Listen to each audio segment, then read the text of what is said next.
So, welcome to the 2026 annual town meeting for the town of Ashfield. Thank you so much for coming. My name is Buzz Eisenberg. As the town moderator, I will be chairing today's meeting. No quorum is required by our bylaws, so I hereby call this meeting to order. So, here we go. Normally I ask people to turn off their phones. However, at least one of the handouts that you have, I hope you have, if you don't, make sure you do have, has a QR code. So if you would mute your cell phone, rather than turning it off, you could then use that QR code to get even more information, in particular about the school budget, if you choose to do that. The fire exits, there are 4 of them, two on either side of the hall here, and 2 if you enter into. Over there, we require online registered voters to sit on the flanks of the room. Are all the folks sitting over there not registered? Yes. Let me ask this question. Anybody sitting on the flanks a registered voter in Ashfield? No. Thank you. Anybody sitting in either of these 2 blocks not a registered voter of Ashfield? Thank you. We are all good to go. We are now in order, so I ask our town clerk, Alexis Federicenko, to read the return of the warrant for today's meeting. Good morning. Franklin SS, to any of the constables of the town of Ashfield and the county of Franklin, greetings. In the name of the Commonwealth of Massachusetts, you are hereby directed to notify and warn the inhabitants of said town qualified to vote in elections and in town affairs to meet at the town hall in said Ashfield on Saturday, the 2nd day of May, 2026 at 10 o'clock in the morning, then and there to act on the following articles. There are 29 articles today. This warrant was signed by the Select Board on April 21st and posted by Constable Elizabeth LaJour on April 23rd, 9 days before this meeting. Thank you. I hope you all have the handouts provided to you, which includes that very warrant, which the town clerk just told you about. Remember that the copy you have is a copy of the warrant that was posted. That asks you whether you want to entertain a particular topic, but the actual motion will read otherwise. I moved that. It's like the language that you will hear. So remember, it's not going to be exactly as it says in the warrant. Traditionally, what we do is we do not read all the details. We often move an article as written because a lot of numbers or a lot of language is not necessary to repeat in a motion. So if it's moved as written, we will accept that as the motion. Traditionally, we advance Article 1 before the other matters that we're going to discuss in order to open the polls downstairs and begin the ballot voting downstairs so that those waiting in line to vote downstairs can cast their ballots and then join us up here, I hope. So the first thing is Constable Warren Kirkpatrick. Have you examined the ballot box? Yeah, Warren Kirkpatrick, Town of Ashfield Constable. I checked the ballot box. It's empty, and the count is at 0. And as far as I'm concerned, the polls are open. It is ready to go. Thank you. Is there a motion? Mr. Moderator. Mr. Carter. Mr. Moderator, I move to open the polls to choose officers by ballot and to close them at 4 p.m. Second. Made and seconded motion. Any discussion? Are we ready to go? All right. All those in favor of opening the polls downstairs, say aye. Aye. Any opposed? Any abstentions? That passes unanimously. Thank you very much.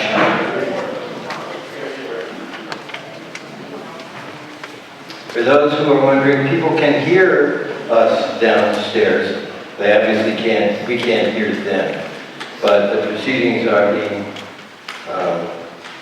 broadcast, I guess, is right there downstairs.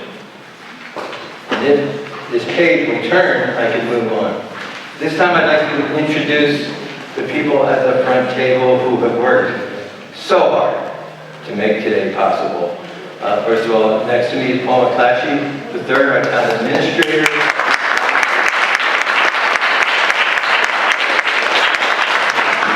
Alexis Federicenko, our town clerk. Our select board in the middle is our chair, Tom Carter. Vice Chair, Todd Alanek. And this year, member Steve Goodman. Our hard-working finance committee is chaired by Ben Markins. Vice Chair Laura Pitter. Our secretary, Laura Stravino. My member, Isla Carter. And out of the country, not able to join us, poor thing is in Italy, it is Paul Lisinski, but he has certainly contributed to make today happen. So, thank you. Let's hear it for Paul Lisinski.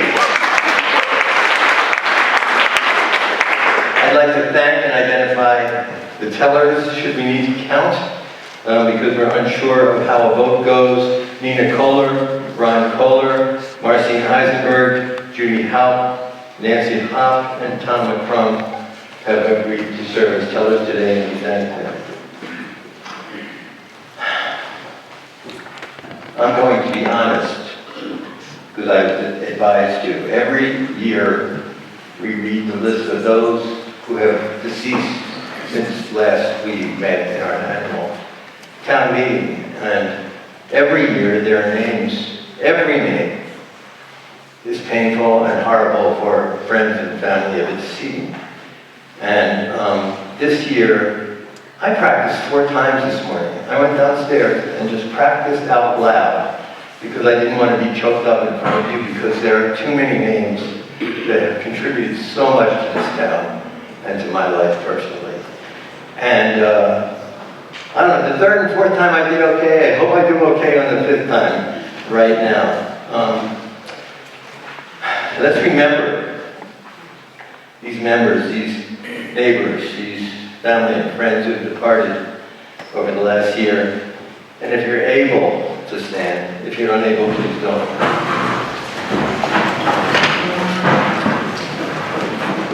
And let's share a moment of reflection. Paul Arthur Milani, Richard David Cranston, Teresa A. Cassidy, Cynthia M. Lenoy, excuse me. Franklin W. Whitland, Cheryl Ann Thune, Alexander Donald Jacobson, Grace B. Lejour, Carolyn R. Ryder, Dwight H. Scott, Norman N. Nye, Loretta Ann Kenneman, Philip F. Nolan III, Herbert Francis Guyland, Craig Tanner, Bill Perlman, Stuart Andrew Harris, Jordan Charles Gallerani, Peter Wittenan. Let's please share a moment.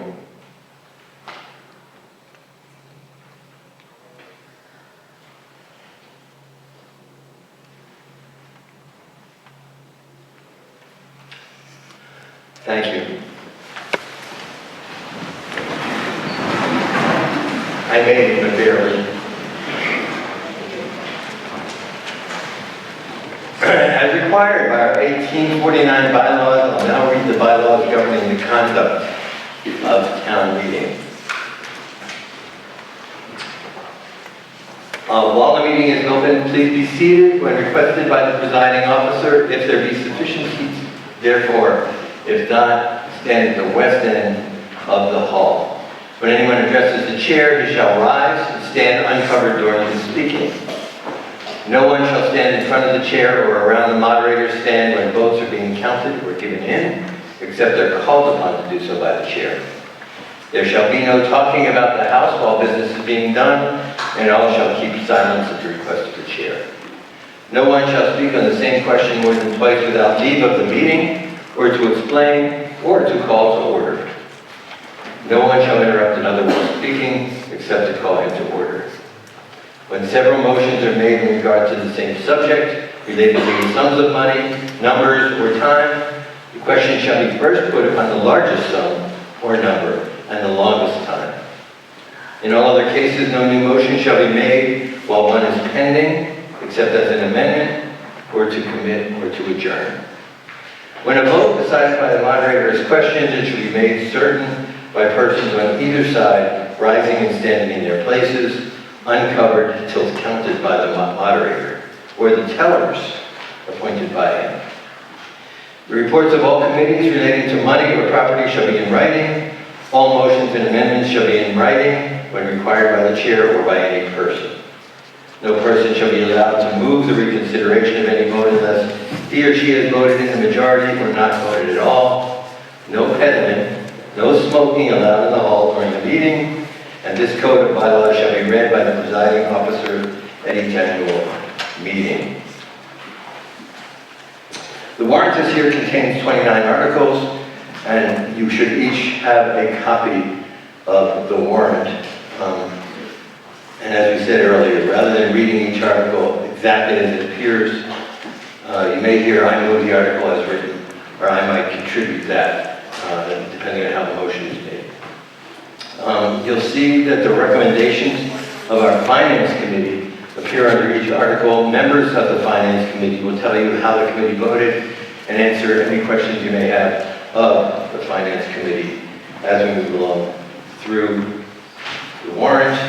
At this time, any other announcements? I think we have something happening this weekend. Madam Clerk.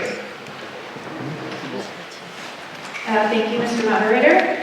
I just wanted to remind folks and announce that we have a special event happening this weekend. It's in alignment with the Lighted Boat Parade coming this fall. The special event is a shoot camp. It's a collaboration between the town of Ashfield and No Loose Braids, which is a local NIPBUC-led organization. They are stewarding land currently on Baptist Corner Road. So you can go to Upper Park if you're interested between 9 a.m. and 5 p.m. today or tomorrow. And they are burning an indigenous canoe there. So it's a very slow fire. They use hand tools and water to cart the canoe. And hopefully all goes well, and we will see the canoe floating at the start of the Lighted Boat Parade in September. Very exciting. Ms. Schoen. Any other announcements before we begin? We find it so useful each year. Oh, by the way, I do want to say this. As we go through the articles, if you, of course, speak to whether you're in favor or not, or if you have a comment, please. But do not applaud after someone might say something that you agree with. That is daunting for people who might disagree and chills debate. So please don't. However, I am so happy that you voluntarily chose to applaud each of the people here. So much work, so many weeks of work. And the best part of all the hours they put in is that I get all the credit for my 6 hours a year for everything that they do. But I'm very appreciative. Among that work, our Finance Committee works with the Select Board. The Finance Committee has a presentation to help us understand the budget we're going to be considering today, and its chair, Ben Martin, will take the microphone right now.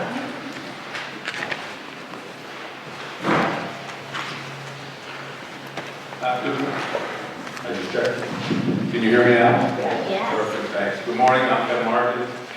Thank you all for coming. You have a packet.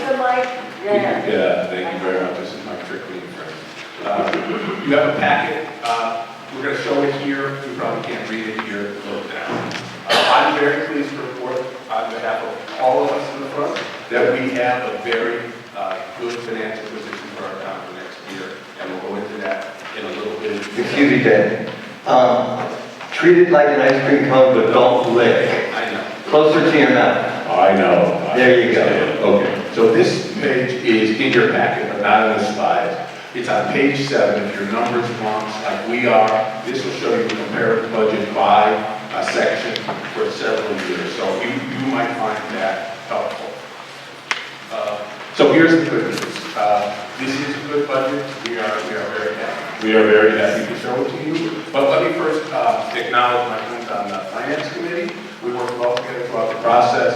I want to also acknowledge our very high-performing Select Board. We are a fortunate town. These are very experienced folks who have our best interests at heart and manage our money very well. We work in strong coordination with them, and we think the budget is good. I want to thank all the people who participated. I see our 2 chiefs. I don't know if our highway boss is here, but he came as well. We have committee chairs, we have volunteers. The process is open. We would love for you to attend these meetings.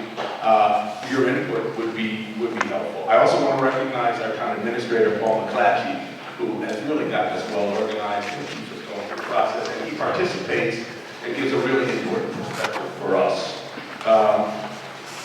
So all the other volunteers and our partners like Highland Ambulance and so on. So the process begins before January, but in earnest we begin in January, and we meet about every other week, and there's an agenda, and there's items that we're going to talk about, and then votes come in. And we ask them questions, and as much as possible, we like to give them what they want so that we still to the town. The meetings are open, they're recorded, they're virtual, they're in person. Please come. You'll find that our Finance Committee is recommending all of the articles nearly unanimously, and that does not reflect the rubber stamp. That just reflects the collaboration and compromise, and any issues that we ran into with the Select Board were dealt with and compromised, and we came with a solution that by consensus we could live with. So you'll see we recommend because of the process. Just a bit about this handout. Pages 1 through 6 of the slides you're going to see. Page 7 is the spreadsheet I highlighted for you, and then pages 8 and 9 was an Ashfield news article. I doubt many of you had a chance to read. So looking at this slide, on the right-hand side, here's the good news. If you read the paper like I do, even this morning, Warwick has a town override. Many towns have overrides, many towns have exclusion. We don't have any overrides this year, and we're not recommending any new debt exclusion. And some of you may not understand with this excess capacity of about $300,000. What this levy is French for raise. This levy, how much we can tax, which goes up 2.5% a year, we theoretically had enough room in the levy to add another $300,000 to spend. But we really couldn't justify it on things that we absolutely had to do. So based on that, we left that levy limit on there. That doesn't mean we can't use it at a special town meeting in the fall, but that would require you to approve any additional spending. So the general funds budget, which is really the taxable budget, you'll see is up about 9%. And our total operating budget, so we have these 2 things called enterprise funds, and the definitions in the back, but that's basically broadband and wastewater treatment sewer. They're excluded, as is our capital expenses. And this year we pay for all the capital using free cash, which is excess money, either from excess revenue or lower expenses in the prior year. And I'm really pleased to report that the tax bill we expect, if you don't do a full special meeting in the fall, that the tax rate will stay the same. And the only thing you might ask is, well, how did the budget go up? And our tax bills not go up? And the answer is that, first of all, we have more taxable base in the town, and also we used our resources. I think we did really well. So I hope you'll approve this budget. And I'd like to turn over to my friend Doris Fabino to give you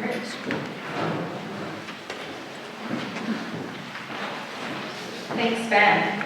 Ice cream cone. Ice cream cone. I'm going to remember that.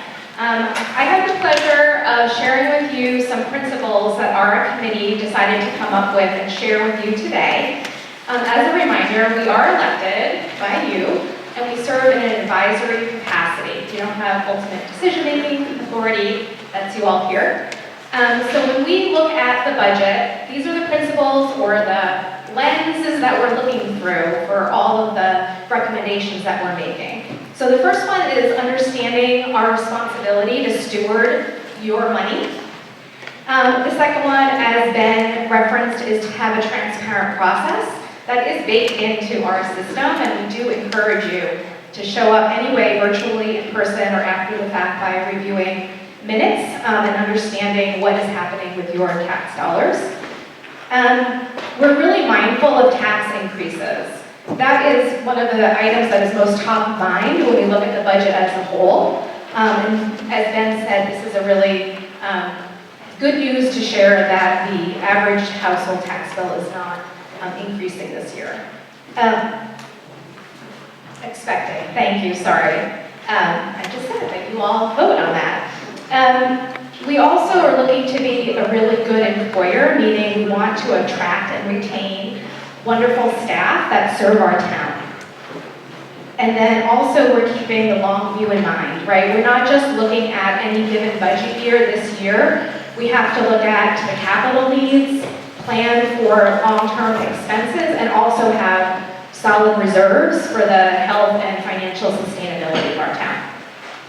So again, first year sharing these principles. They're also part of feedback that we're interested in. If you ever show up at our committee meetings, we welcome you. We're happy to be in dialogue about how we approach things as your representatives. Thank you, and I'm going to turn it over to Laura Pitter. I'll try to remember this one. So with that said, this slide here shows a few of the places where we did see some increases. Overall town departments really worked hard to keep their requests low, and many of them actually didn't have any increases, but inevitably there were increases in certain areas. Education remains the biggest part of our budget. It increased 7% this year.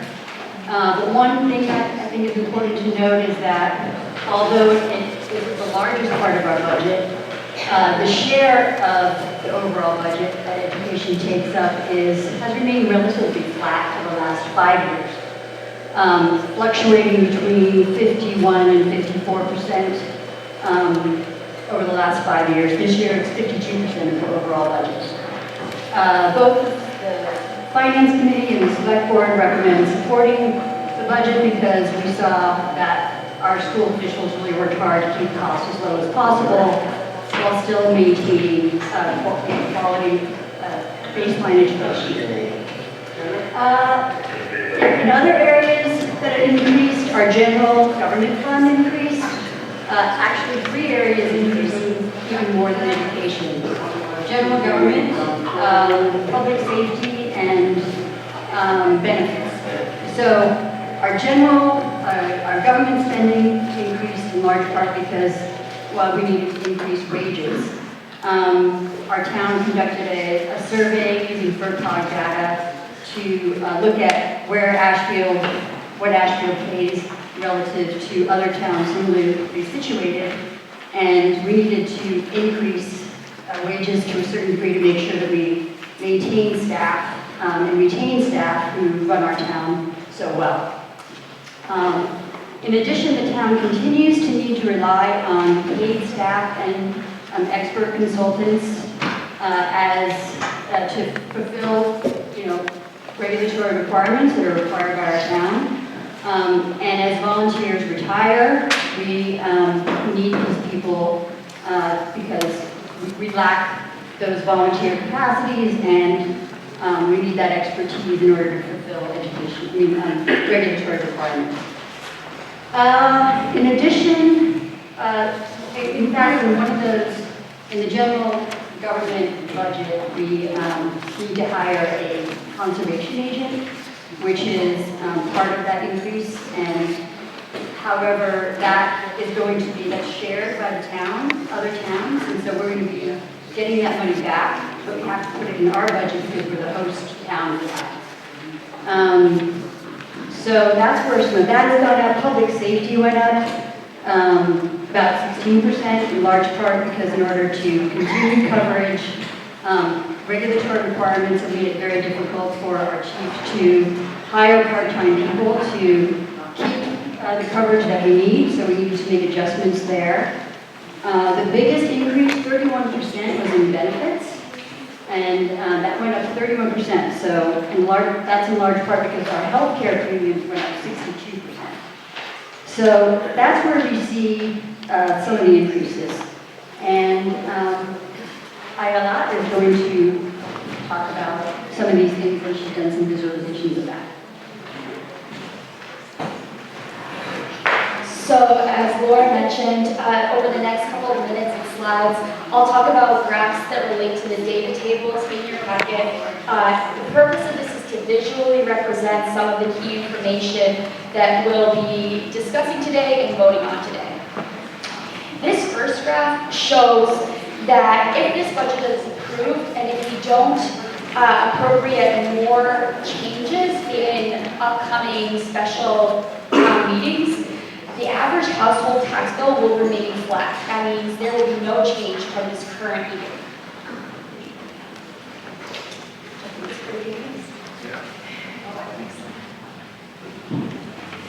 Now this graph shows the main service categories which our town pays for between fiscal year 2023 and the upcoming fiscal year 2027.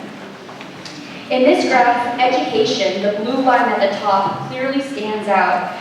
As Laura mentioned, this is the most expensive service that we pay for. But again, as mentioned previously, it's not the cost that raised the most from last fiscal year. The services that cost more by percentage from last year include benefits, public safety, and general government. Now this pie graph shows the percent of fiscal year 2027 general budget for each of the main town service categories. It's another way of representing the part of the information that we showed in the previous graph. The total requested budget for next year that doesn't include enterprise or capital budgets is $6.7 million. Over half of this would be spent on school-related services.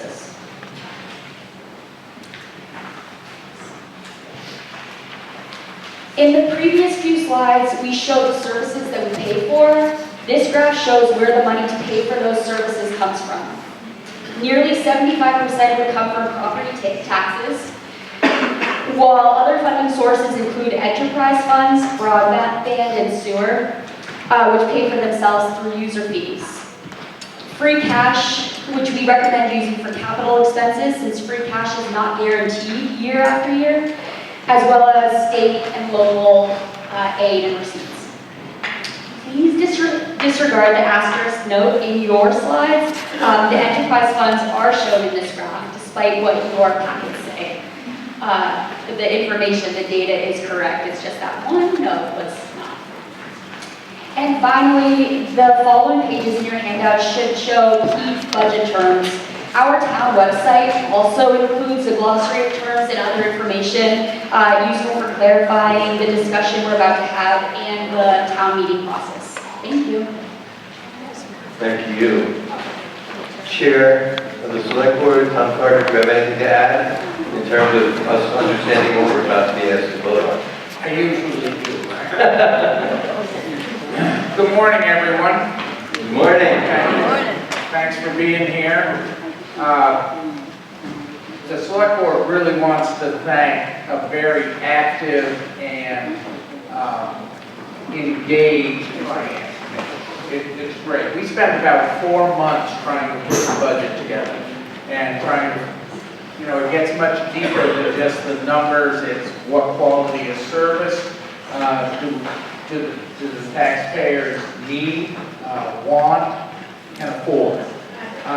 So we get into some pretty deep discussions on how the function of town government is, and the Select Board and the Finance Committee have a long, well-working relationship, and we very much appreciate that. They did a great job. Thank you for going through all those slides and getting into the details and the percentages and that sort of thing. The only thing I really want to mention is I don't want to bury the headline, okay?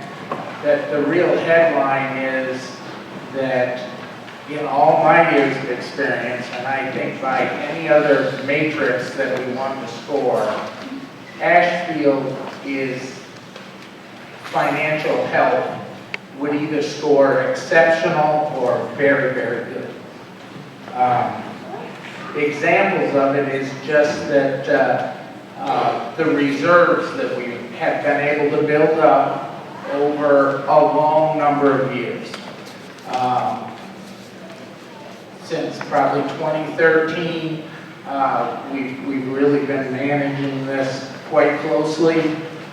It's not a stroke of luck that we've been able to do this. It's been patient diligence is what it's been. But examples are that right now we're carrying, and pardon me for rounding, right? We're carrying about $850,000 in our stabilization fund. That's 10% of our total budget, right? Our capital, our operating, and the enterprise fund. That is exceptional. We also have today close to $600,000 that we've set aside for bridge repair. We've been very fortunate to be able to get state funding for a lot of bridges. As a matter of fact, they're going to be doing some huge projects this year.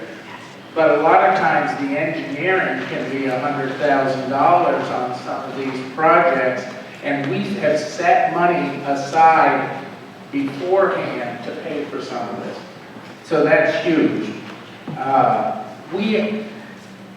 Since 2013, one of the priorities of the select board, Ron Kohler will remember, we really made a priority to do something with the retaining wall on Bronson Avenue between the field and the residents there. We've been able to make a lot of progress on engineering and land transfers with the trustees, working with the trustees. And at the end of this meeting, we'll have $500,000 set up to actually do that project. Now, if we're thinking that it's a $2 million project and we got a grant and they needed a 25% match, it's not a debate. We're not coming back. We planned ahead for that. Another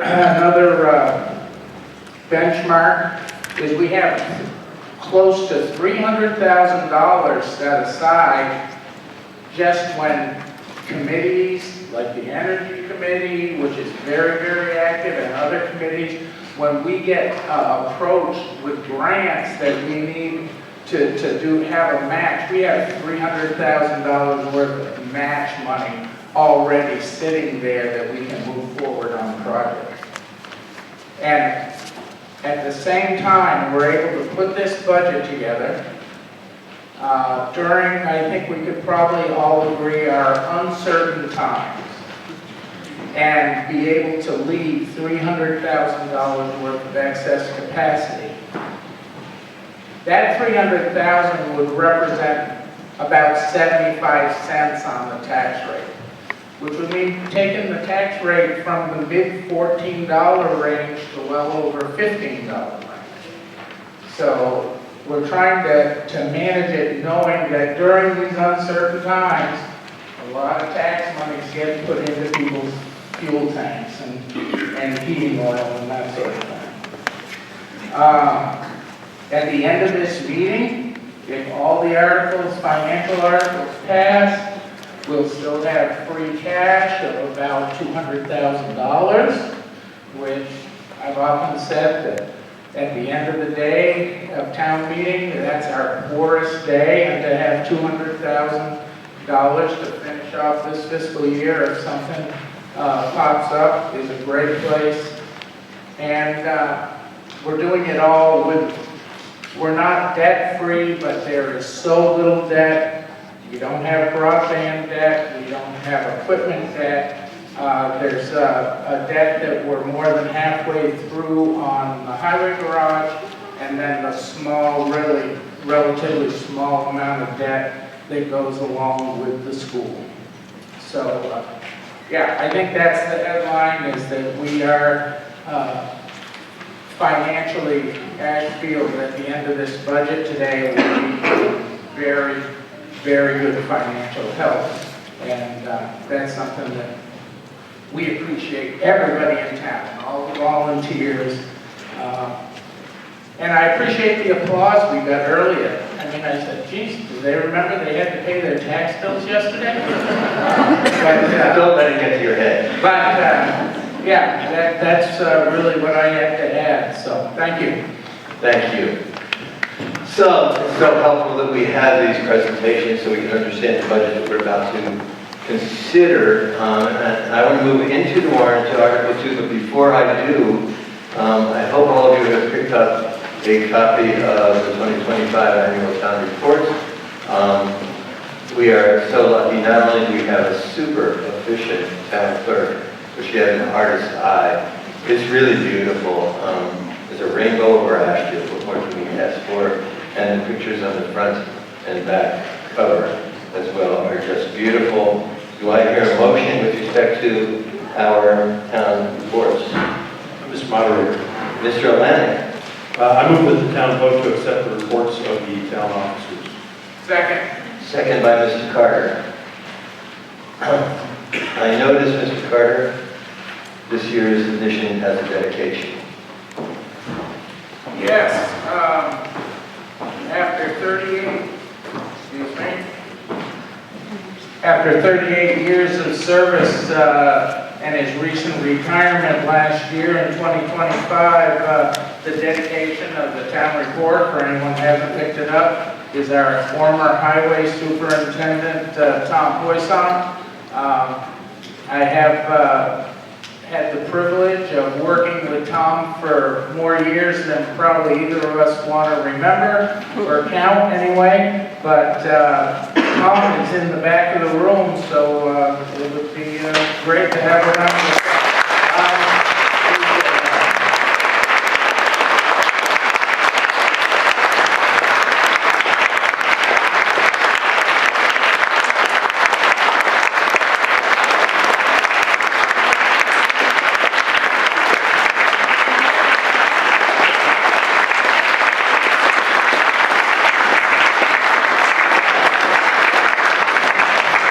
You got a bigger hand than anybody. Thank you very much. It's a great pleasure, it's an honor to work with you all. I appreciate you all, the great support I had over the years. It was a great pleasure, like I say, except for a couple of days, like Chocolate Storm Irene, a few others, but other than that was great. Thank you so much. Thank you. Any further discussion on our acceptance of the town report? Ready to vote? All in favor, say aye. Aye. Any opposed? Any abstentions? Article 2 passes unanimously. Is there a motion with respect to Article 3? Mr. Moderator, Yes, Mr. Goodgen. I move to authorize the town treasurer to enter into compensating balance agreements for the fiscal year beginning July 1st, 2026, in accordance with Mass General Law, Chapter 44, Section 53F. I'm sorry. Second. Thank Thank you, Mr. O'Lanick. Explanation, please. So what this does is allows the town treasurer to do short-term borrowing if needed. So this isn't something we usually have to do because we collect taxes quarterly, as most of you know, and so we don't generally run out of funds, but this is just in case. Lord Trevino, is there a recommendation by the Finance Committee? Yes, the Finance Committee approves this article unanimously. Recommends this article. Thank you very much. Discussion? Questions, comments? Ready to vote? All those in favor of Article 3 as moved, say aye. Aye. Any opposed? Any abstentions? That passes unanimously. Is there a motion with respect to Article 4? Mr. Moderator. Mr. Carter. Mr. Moderator, I move to authorize the select board to apply for, accept, and expend any grants or gifts that may become available. Second. Second by Mr. O'Lanick. Anything to say about this? Pretty self-explanatory, right? If somebody wants to give us some dough, we'll find a home for it. To give the town some dough. You're not seeking. Is there a recommendation, Mr. Carter? The Finance Committee recommends this article number 4 unanimously. Thank you very much. Discussion. Who doesn't want gifts to be given to the town? Ready to vote? All those in favor say aye. Aye. Any opposed? Any abstentions? That passes unanimously. Thank you. Article 5, is there a motion? Mr. Moderator, Mr. Leonard. I move to authorize the select board to dispose of any unused town-owned equipment and/or property. Second. Second by Mr. Goodgen. What do we have to know about this? Same as every year, if there are any surplus property items, vehicles that we no longer use, this authorizes the town to sell it as surplus to put that money back into the town coffers. Thank you. Mr. Martins, is there a recommendation by the Finance Committee? Yes, we recommend unanimously. Thank you very much. Discussion? Questions? If we're ready to vote. All those in favor say aye. Aye. Any opposed? Any abstentions? That passes unanimously. Thank you. Article 6, is there a motion? Mr. Moderator, Yes, Mr. Goodgen. I move Article 6 as written.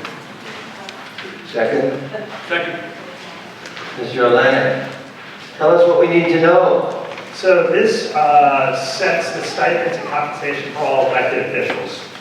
Pretty straightforward. They're all listed on here, what they are.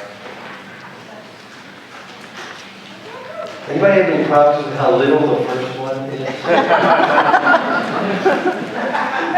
Thank you, Mr. Goodgen. Do we have, Ms. Pitter, do we have a recommendation from the Finance Committee? Yes, the Finance Committee recommends this unanimously. Thank you very much. Questions, comments? How about how little that first one is? We ready to vote? All those in favor say aye. Aye. Any opposed? Any abstentions? Declare that unanimous. Thank you. Article 7. Mr. Moderator, Mr. Carter. I move Article 7 as written. Is there a second? Second. Mr. Goodgen seconds. Talk to us, please. All right, Article 7 is just an amendment to an existing bylaw. It's the police cruiser revolving fund, and that money that goes into that revolving fund is used for cruiser repairs, maintenance, and fuel. Just the expense and the amount of money that actually ends up in this revolving fund from detail work and so forth. There's no reason to have a $3,000 spending limit, so what we're asking in this amendment is that it be increased to $6,000. Mr. Carter, before we move on, what is a revolving fund? A revolving fund is where money comes in from outside sources and is used within that department. A really good example of that generally, or maybe it was even the first one we had, is when money came in for giving swimming lessons at the park, and then the park commission could revolve that right back out to pay for the wages. Thank you very much. Mr. Reno, do we have a recommendation by the Finance Committee? The Finance Committee recommends this article unanimously. Thank you so much. Discussion? Questions? Comments? Ready to vote on Article 7? All those in favor say aye. Aye. Any opposed? Any abstentions? That passes unanimously. Let's move to Article 8. Mr. Moderator, Mr. O'Lantern. I move that the town vote to approve Article 8 as written. Second. Second by Mr. Goodgen. Talk to us, please. This chart shows all of the revolving funds that the town has, and it reflects the $6,000 police cruiser revolving fund that you all just voted on. And all the other line items reflect those accounts where, for example, dog license fees go to that revolving fund, etc. Terrific, thank you. Ms. Carter, is there a recommendation? We recommend this unanimously. Thank you. Discussion? We ready to vote? All those in favor of Article 8 as moved, say aye. Aye. Any opposed?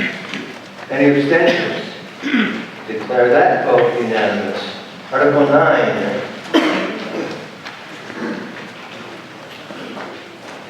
Would you identify yourself, please, for anyone who doesn't know you? Moderator, Good. There's a little switch up there. Was on? Get nice and close. Hello, okay. I, Rachel Wayne, school committee member, move Article 9 as written. Second. Is there a second? Second. I'm sorry, I didn't hear you. Second. Second, Mr. Lennon. Okay, at this point, we ask for an explanation. Are you prepared to do that? Would you like to have somebody from the school? Cheryl Stanton, our superintendent. Superintendent, thank you for joining us. If you would come up and grab a microphone, and you need a caddy to help you carry all this. Sure. Sure. Good to see you. Superintendent Stanton. Ice cream cone. Great. Thank you. Thank you for the opportunity to be here today. I want to thank the town administrator and town office staff, and that's across the district. There is a tremendous amount of information that comes through the school districts to the towns, and I appreciate the collaboration as we have prepared for town meetings. I also want to acknowledge the many hours of volunteers of the Select Board and Finance Committee.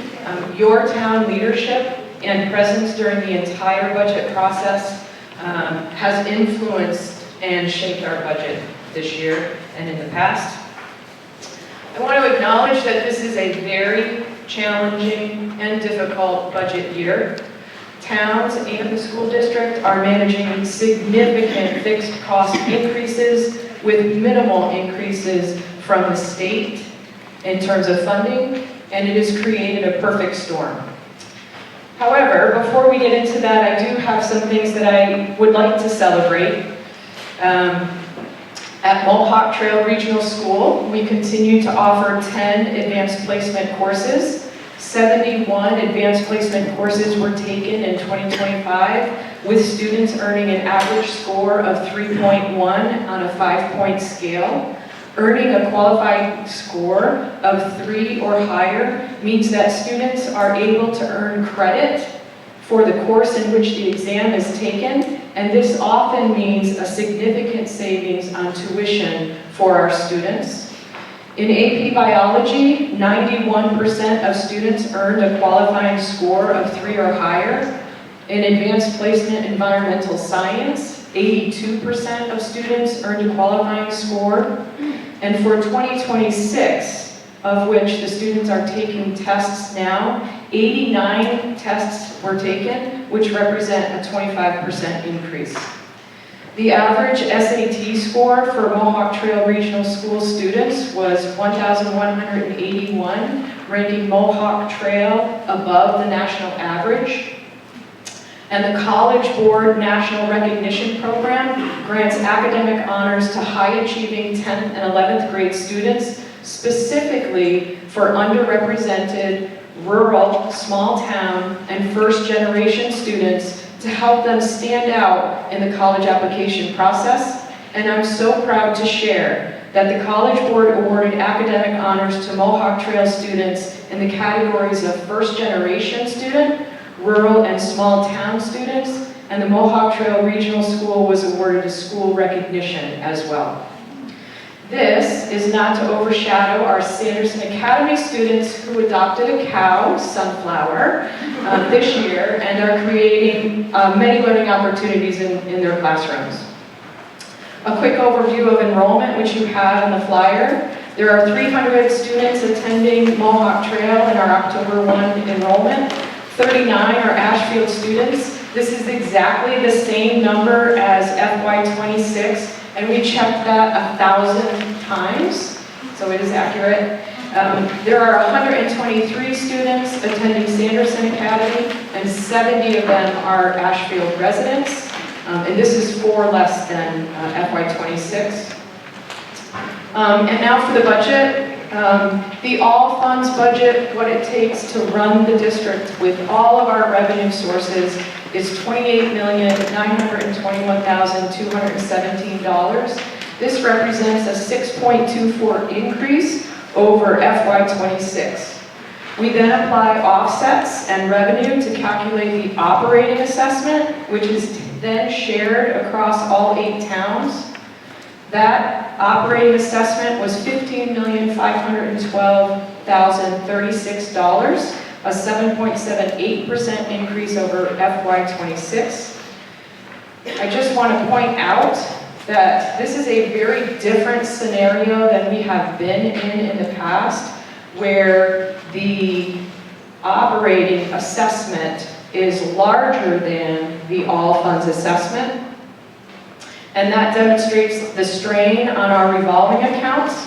And as your finance committee and select board have talked about, the stabilization accounts that are used to manage fluxes in costs, it is putting a real strain in the school department budget. The increases, we are no longer having the kinds of revolving accounts to keep the operating assessments lower. May I just interrupt? Is there anyone who doesn't know what a stabilization account is? Thank you. Sorry for the interruption. No worries. So the Ashfield assessment this year is $3,045,328, or an 8.63% increase over FY26. $55,782 is a 3.39 increase in the minimum contribution that is calculated by the state.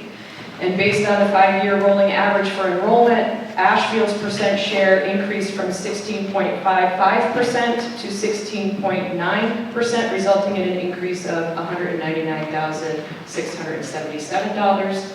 And the transportation assessment decreased by $13,264, or 5.73%. Thank you. I'm going to pause you right now, Superintendent. I'd like to hear whether there's a recommendation by our Finance Committee, and in particular, I know Mr. Markins has been very attentive to our schools and its budget. So if you would, Mr. Markins. Yes, so my finance committee and our select board, I think, recommend. Treat it like an ice cream cone. Recommend this unanimously. I did, since I've been on finance, I thought we should be active in the school budgets, and I have attended almost every budget meeting since I've been on finance committee. I can tell you that just like us here, the people who are on the school committee, the volunteers, and the staff, they take these really seriously, and I'm comfortable that they have taken as much out as they can, and I am satisfied. And by the way, I was there. I don't know that the process allows anyone to talk, but they have a very collaborative process. And not being restricting violent, I had a few things to say, and I do think I had some impact on where things happen. So, recommendation unanimous. Recommendations unanimous. Thank you, Mr. Martin. I also would point out, I hope everybody has, I really want to applaud, this year's handouts are really informative. They talk about how the district agreement works and the units of how towns members vote, and the 2/3 majority is required. They talk about Ashfield's enrollment, as we heard, 39 of the 300 students at the middle and high school are from Ashfield. The Sanderson Academy, 70 of 123, I think, are from Ashfield, and it talks about our relative contribution. So, there's plenty more information if you need it, but let's see what we need.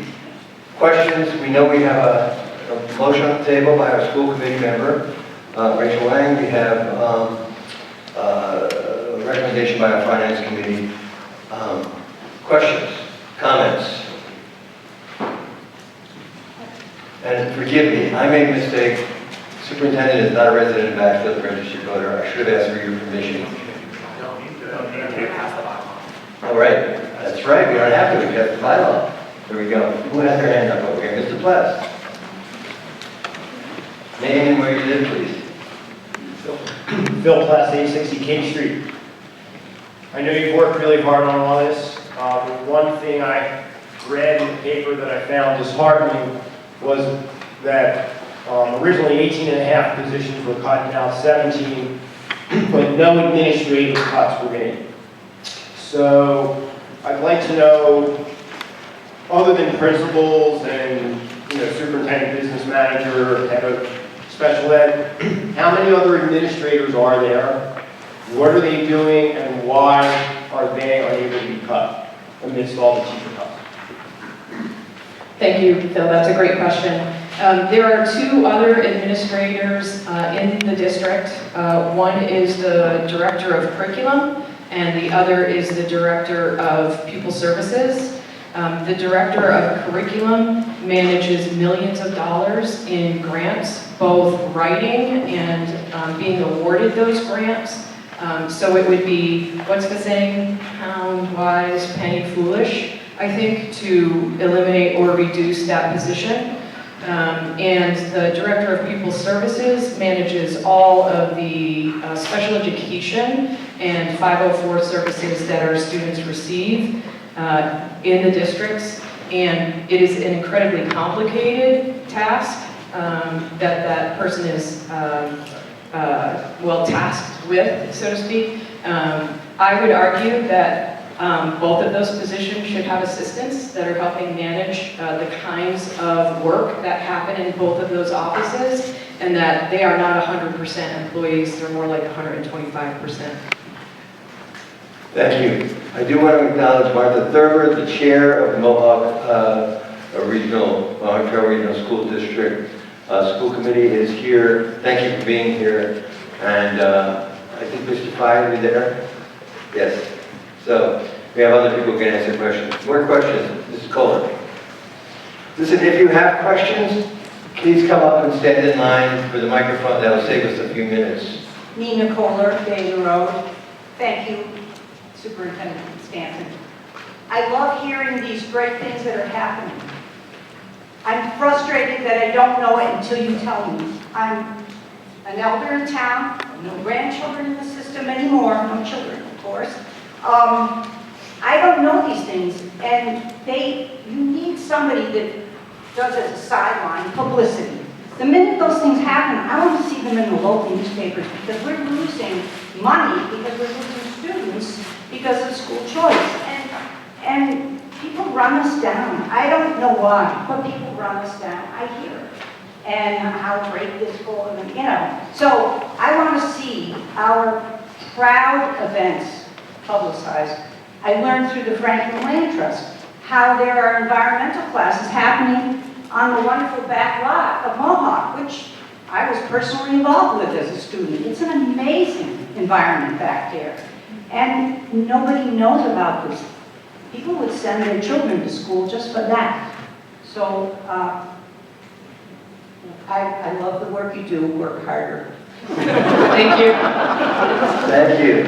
Sir. I'm sorry, but could you just add a few more hours to the day? And then I will definitely put that all towards the Mohawk Trail, I promise. Send me an email and I'll give it to the paper. David Miller, 199 East Stonewall Drive. Thank you. In Ashfield. First, I always just like to say thanks so much to all the teachers, parents, staff, everyone, substitute teachers, parents who volunteer for the schools and school districts. We have 2 kids in the district, one in Sanderson, one in Mohawk. We are thrilled, absolutely thrilled with the education that our kids get. And so thanks for everyone, whether you're a current teacher, a past teacher. It's a wonderful school district. Thanks for all your work. I have one real quick clarifying question, and it's the 4th bullet point in the warrant here. Could you guys just explain the difference of the relationship between town assessments and state minimum contribution? It wasn't quite clear to me. I would love to know how this works. Mr. Marcus, would you like to, or the superintendent? If the superintendent, It's your point. well, I don't consider myself anywhere near an expert on this stuff, but so when they come up with that big bucket that needs to be paid for by the towns, the state, the Commonwealth comes up with what they call a minimum requirement. And then, so in theory, we could just pay the minimum requirement and we wouldn't give education to our kids. So it's above minimum is required. What happened to us and the buck on especially this year, is our minimum requirement went up. The school system has zero to do with setting that minimum requirement. And then after that floor is done, whatever is left, then they take enrollment and some other matters, and then that above minimum. It's kind of weird language, right? But so the minimum is set by the state, we have nothing to do with it. The above minimum is just a formula. Did I get that right, Charlie? Was perfect and better than I could have done. And we got a thumbs up from Mr. Mills, so thank you. Yes, anybody who wants to speak, please follow Ms. Jacobson. Hi, this is Juliet Jacobson, John Wood Road. I'm just wondering if you could fill us in on any efforts that are being made to lobby the state to fairly fund our schools.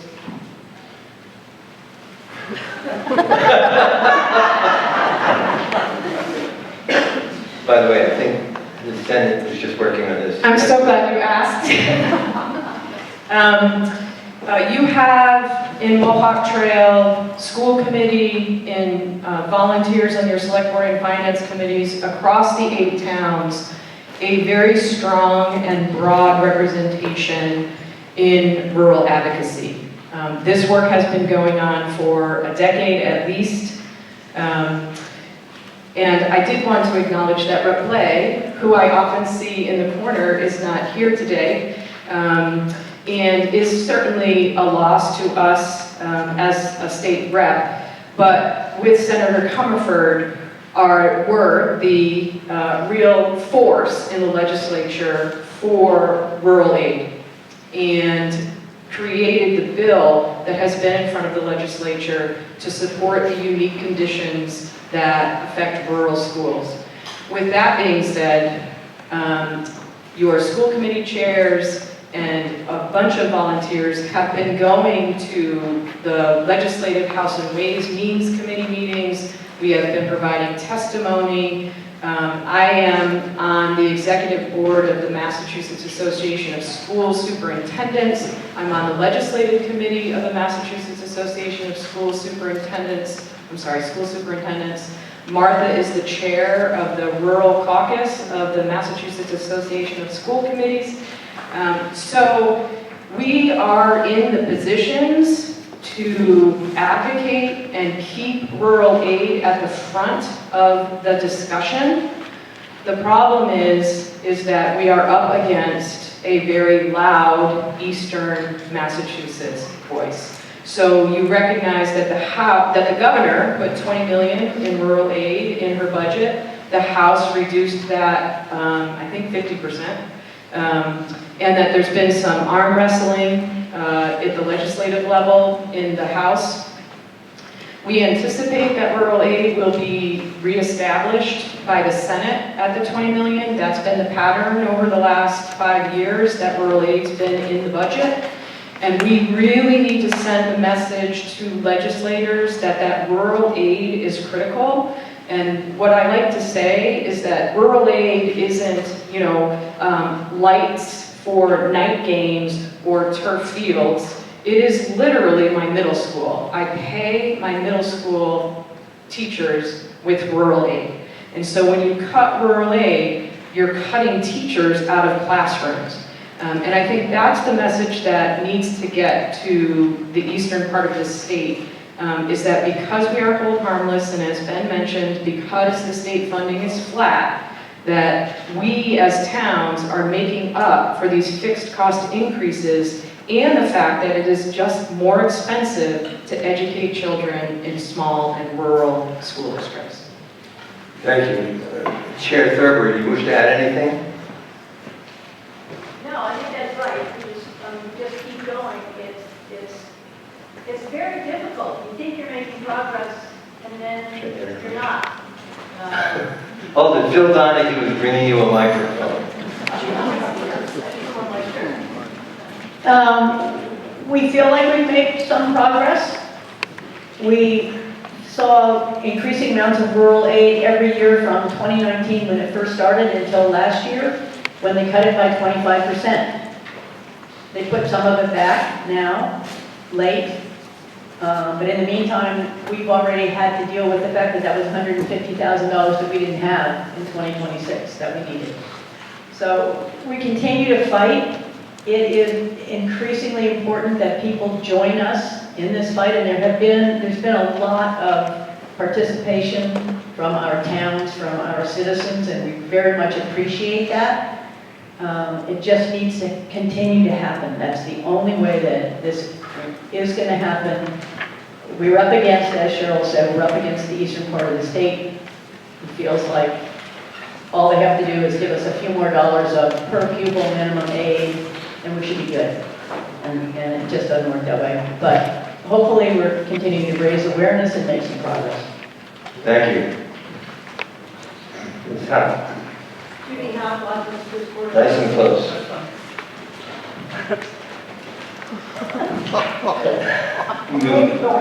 Ladybug. I just have a question. The rural aid, is the transportation issue part of rural aid that the state is denying us, or is that separate? So, yes, transportation is identified as a unique cost driver for rural districts, rural and regional.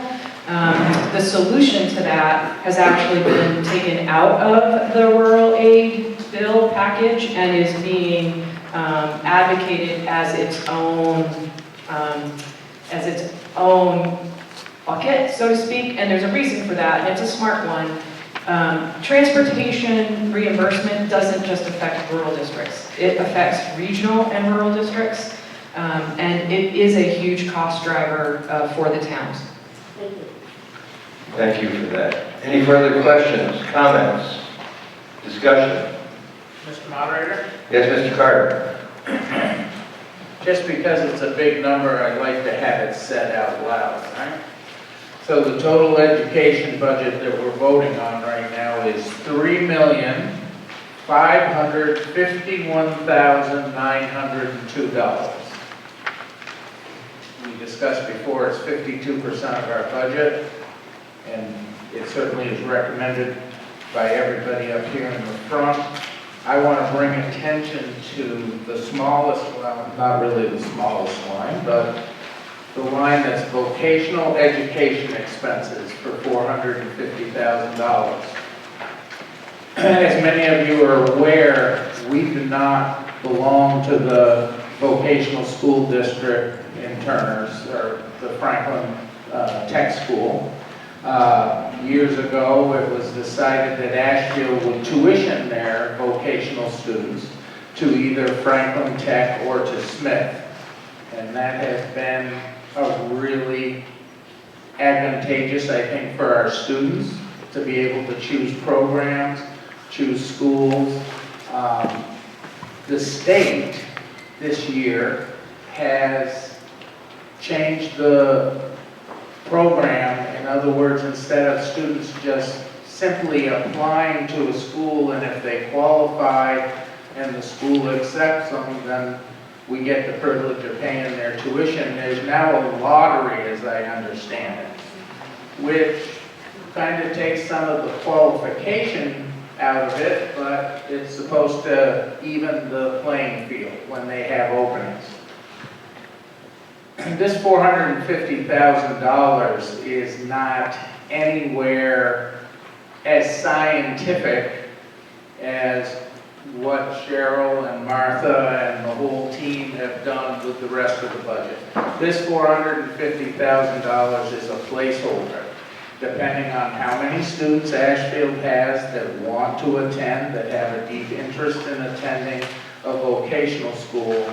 And this lottery, I think we all agree that depending on how that works, we may have to expand our horizons to satisfy interested students by having to send some students to McCann, right? So it'll be more complicated, there'll be more transportation.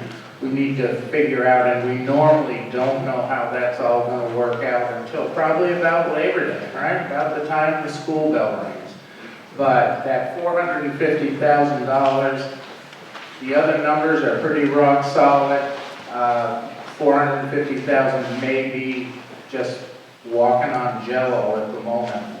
We hope it comes in less, but it's a close number to start with. But this is something we could come back for another 150,000, depending on how the stars align. So I just want everybody to be aware of that.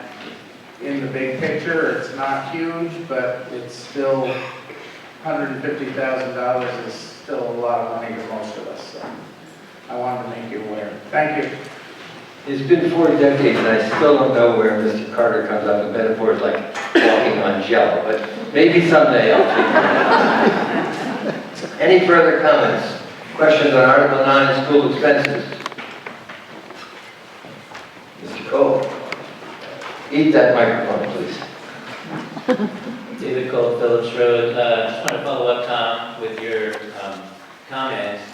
Do we have some obligation to send students to vocational schools if they want, like this McCann? Because that sounds like an enormous potential additional expense. Can we as a town set limits to say, if you want to go to vocational school, you have to go to these, and if they don't let you in, then you just have to go to Mohawk?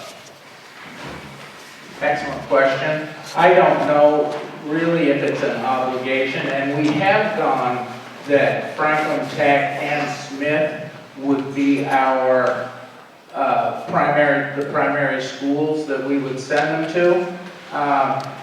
Like I said, I'm not sure that we have an obligation, but at the same time, the obligation isn't always the right thing to do, right? If there are openings for the programs that a student would want at another school that they were seriously interested in, it seems like that opening, I don't believe the difference in tuition will be a lot. It'll probably be transportation. Superintendent, is it obligated? It is a requirement, yes. If a student applies for a vocational program, it is a requirement that the student be able to attend if they are accepted.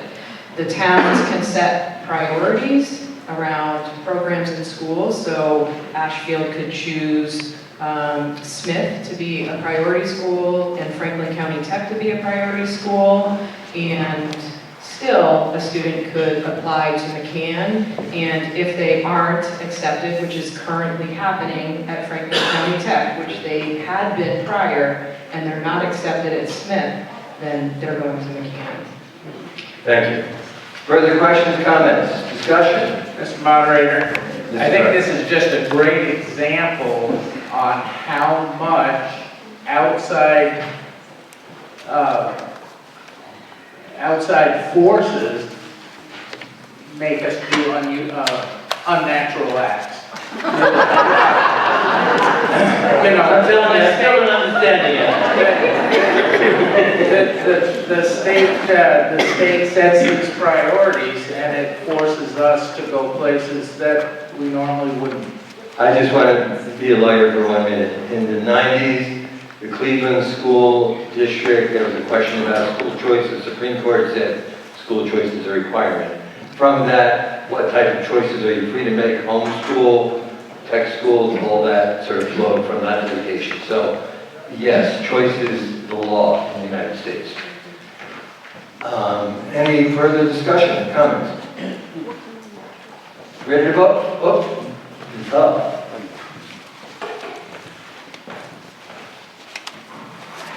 I can't resist. I'm close, but okay, I can't resist. I'm sorry, Nancy Hoff, your name? Nancy Hoff, Spruce Corner Road. And please address the people for me. Thank you. Sorry. I've been out of Mohawk better than 20 years. I still have my woodshop students come in. Some of them, many of them are contractors. One even led the project of redoing our courthouse. I think you need to bring shops back. I think you need to put a lot of money into it. My formula when I was laid off one time, too many, in that day, yes, that if 3 if we could convince 3 or 4 students that Mohawk could provide their need in the way of trades, it would have been more than enough to pay for me and the expenses of the program. So, I think we need to really demand that you bring us shops. This is a rural community. A lot has changed in the 20 years, but on the first day of school, I asked the students as we were just talking, how many of you have a family member, an uncle, an aunt, anybody, a grandparent, whose livelihood is dependent on wood? 3/4 of the hands would go up. Now I know the lumber industry isn't what it was, but we're still building, and people need those skills. And what they're learning in the wood shop helps them understand math. It helps them understand problem solving. We really need to do this. And then we won't have to send all the kids to the tech. The tech is awesome, what they offer there, but we can at least have some metal auto, some wood, some culinary, and really have those be thriving programs. Thank you. So, No, hold your applause, please. 2 things. One, if the tech school has a program in carpentry, culinary, auto tech, vet tech, we cannot create the same program. Okay? That's colon. Doesn't have to be. That then we can create some coursework that allows students access to that type of learning. And so we have reestablished culinary at the middle school, high school, and we have reestablished woodshop at the middle school, high school, and we have placed students in work-based learning and internships in things like vet tech, and those students have gone on to community college to earn their certificates. And we've also used that same type of thinking to get kids out into internships in auto repair, auto maintenance, auto detailing. It does not match the kind of program that a student would get if they go to Voc Tech, but I do think it speaks to what you're talking about, which is, can we create a sense of belonging for students who may be, after high school, going for a license or going to a adult tech learning program to continue in the trades and a career in the trades. Thank you. Any further discussion on Article 9? Are we ready to vote? All in favor of Article 9, school expenses as moved, say aye. Aye. Any opposed? Any abstentions? Article 9 passes unanimously. Thank you very much, Madam Superintendent. Thank you very much, Madam Chair. Really appreciate your presence here and your insight. Article 10, is there a motion? Mr. Moderator. Yes, Mr. Carter. Mr. Moderator, I move Article 10 as written. Second.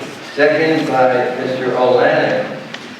Talk to us about general government. For those of you that can read down the list, general government includes town hall, administrative functions, insurance, and so forth. There's a contracted services line, which is website maintenance, alarm systems, and those sort of things. We didn't change the cards a lot this year. We didn't move lines in and out. One of the big drivers that the Finance Committee spoke about at the beginning was a lot of wages fall in here, and we talked about that earlier on how we use the Franklin County survey to kind of do some comparisons, and then there's a formula that we use to come up to where the current, or what the proposed wages and salaries are, and yeah, it's all pretty much been talked about.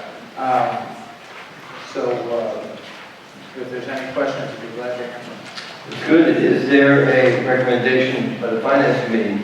Ms. Pitter? The Finance Committee recommends unanimously. Thank you very much. Discussion? Comments? General government expenses? Are we ready to vote? Yeah.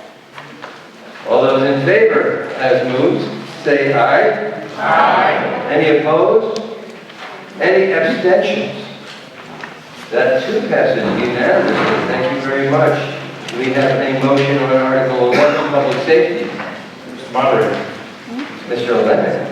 I move Article 11 as written. Second. Seconded by Mr. Goodman.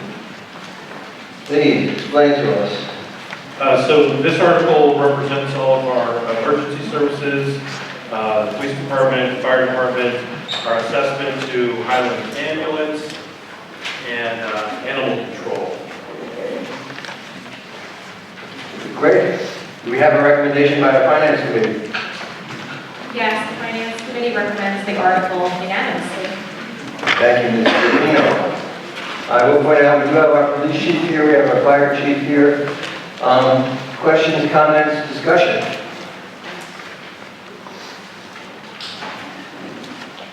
Public safety. We ready to vote? Yeah. Okay, if anybody has a question or a comment, please come to the microphone. Please line up at the microphone so we can save time. Julia Jacobson, John Ford Road. I understand you have a full-time police chief, but I'm wondering if somebody could explain the rest of the staffing. Right, so yes, we have one full-time police position, and in the past, we've been able to attract enough part-timers to fulfill those other shifts. Now, because of the post requirements that were implemented, I don't know when that was, 5? How many years ago was post implemented? 3? There are additional training requirements, etc., that require police officers essentially to be full-time positions. It's very difficult for any town to attract part-timers. And a lot of them have aged out, retired, and are very few part-time people anymore. This budget represents a second full-time police position, plus a little bit extra that the chief can use at her discretion to try to fill out those different shifts that we need for service. That's the biggest driver in that. Discussion. Questions, comments? Are we ready to vote? All those in favor of public safety expenses as moved, say aye. Aye. Any opposed? Any abstentions? That passes unanimously. Article 12. Mr. Moderator, Yes, Mr. Goodgen. I move Article 12 as written. Second. Second by Mr. Carter. Public Works expenses. So- Please explain to us. Yeah, so Public Works is obviously, it covers all of our highway, as well as our transfer station, and then some street light money, and clearing of sidewalks and other expenses. Thank you. I will point out, our new superintendent is not invited to be here, but he can't make it till 12:30, and we understand that. So we look forward to meeting him another time. Questions? Yes, Mr. Pless. Bill Pless, King Street. With the transfer station expense getting so high, and we all pay fees, how come that's not a revolving fund? For the transfers to your sticker fees, Well, we pay sticker fees, bag fees, we pay a lot of fees, Wally pays fees, yeah, and so that all goes into the general fund, Yeah. and we're being taxed on this, and I'm just curious, if we have all these other revolving funds, like broadband and sewer, that are paid by user fees. I know that that our fees don't cover the transfer station, but it would seem like since we're all paying fees, not just taxes, that should be a revolving fund. sure. Yeah, I mean, I'm not sure. about 85% of our, the coverage of costs for like the transfer station, say, are covered by the user fees themselves, by your $2 fees for your pay-per-throw, if you throw away a tire, for all that. And we have other money that comes in to cover that budget from Holly, because they basically paid it coming to the station. So we have that extra 15%, but as far as, I'm not sure about how that would work with revolving fund. I mean, yeah. The legality of some of those things, as far as how you can use some of that money, that's where you're not sure of that. I think, Mr. Carter, okay, you go. The town administrator might be able to add to the conversation. I think it would be very, very complicated. And the formula that we use now, that we've always used, is those fees come in as local revenue and they go in the general fund. And the general fund, we use that in different places, right? We use local revenue as part of our tax levy. So it's in there, right? It's reminds me of an old story that I won't tell right now. But probably involved unnatural acts. As we put together a budget, we count all that. You know, we're not just taking it 100% from taxes, right? We're figuring that yes, we get about $300,000 of local revenue. We get about $400,000 worth of state aid. It's in there. I bet you all want to hear that story. Mr. Martin, Finance Committee perspective. Yes, Remember to keep that mic up. I think it's a very good question, and I can commit to you that next year during our budget process, that it will be part of the agenda and we'll have a conversation. And I don't know that, but we'll do that. I'm just wondering, Mr. McClatchy, do you have anything that would illuminate this further? Sure. Sorry. So legally, yes, it can be done. It's truly just a choice by the town and how it's done. Theoretically, the sewer could be set up that way. Theoretically, the Broadway could have been set up. There's a town, Adams, their water district is paid for out of the general fund.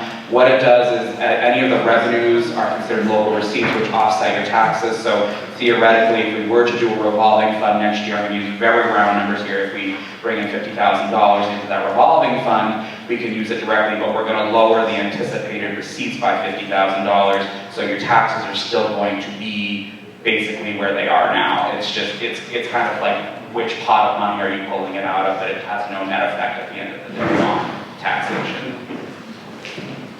Mr. Plus? Good? Thank you, good question. Yes, Mr. Kippen. If anybody wishes to ask a question, make a comment, please come up behind Mr. Kippen. We can save a few minutes. Ken Kippen, John Ford Road. I just wonder if the public works expenses includes maintenance of non-paved roads that are designated as Ashfield Road. Yeah, Everybody hear the question? No. Does it include non-paved roads? Yes, it includes all roads in Ashfield. Thank you. David Cole, Village Road. I just want to follow up on this discussion about revolving funds and such. Just to say that, in my opinion, this whole packet would be better presented if we could see both what our expenses were last year and where we are getting revenues for these different line items. The public works in particular, because Tom mentioned that we're getting lots from Chapter 70 something money, right? And there's also fees that are coming into the transfer station, et cetera, so that the total public works budget here presumably is offset significantly by other things besides our taxes. And I just would appeal to the folks involved in this in the future to maybe provide more information about how much we paid previously and how much is coming in for these different line items from other income sources. Good comment. I think you meant Chapter 90, is that right? You said Chapter 70, which is education. Yeah. Questions? Comments? Are we ready to vote? Okay. All those in favor of Article 12, Public Works Expenses as moved, say aye. Aye. Opposed? Abstentions? We are unanimous. Article 13, do I hear a motion? Mr. Moderator. Mr. Carter. Mr. Moderator, I move Article 13 as written. Second. Everybody seconds, good. Talk to us. Yeah, as presented, those are the handouts. We've got the Board of Health, the Senior Center District expenses, Local Council on Aging, Veterans Services, and care of veterans' graves for a total of $79,218. Thank you. Is there a recommendation by our Finance Committee? We recommend this article unanimously. Thank you, Mr. Markins. Discussion, Health and Human Services expenses. Are we ready to vote? Oh, yes.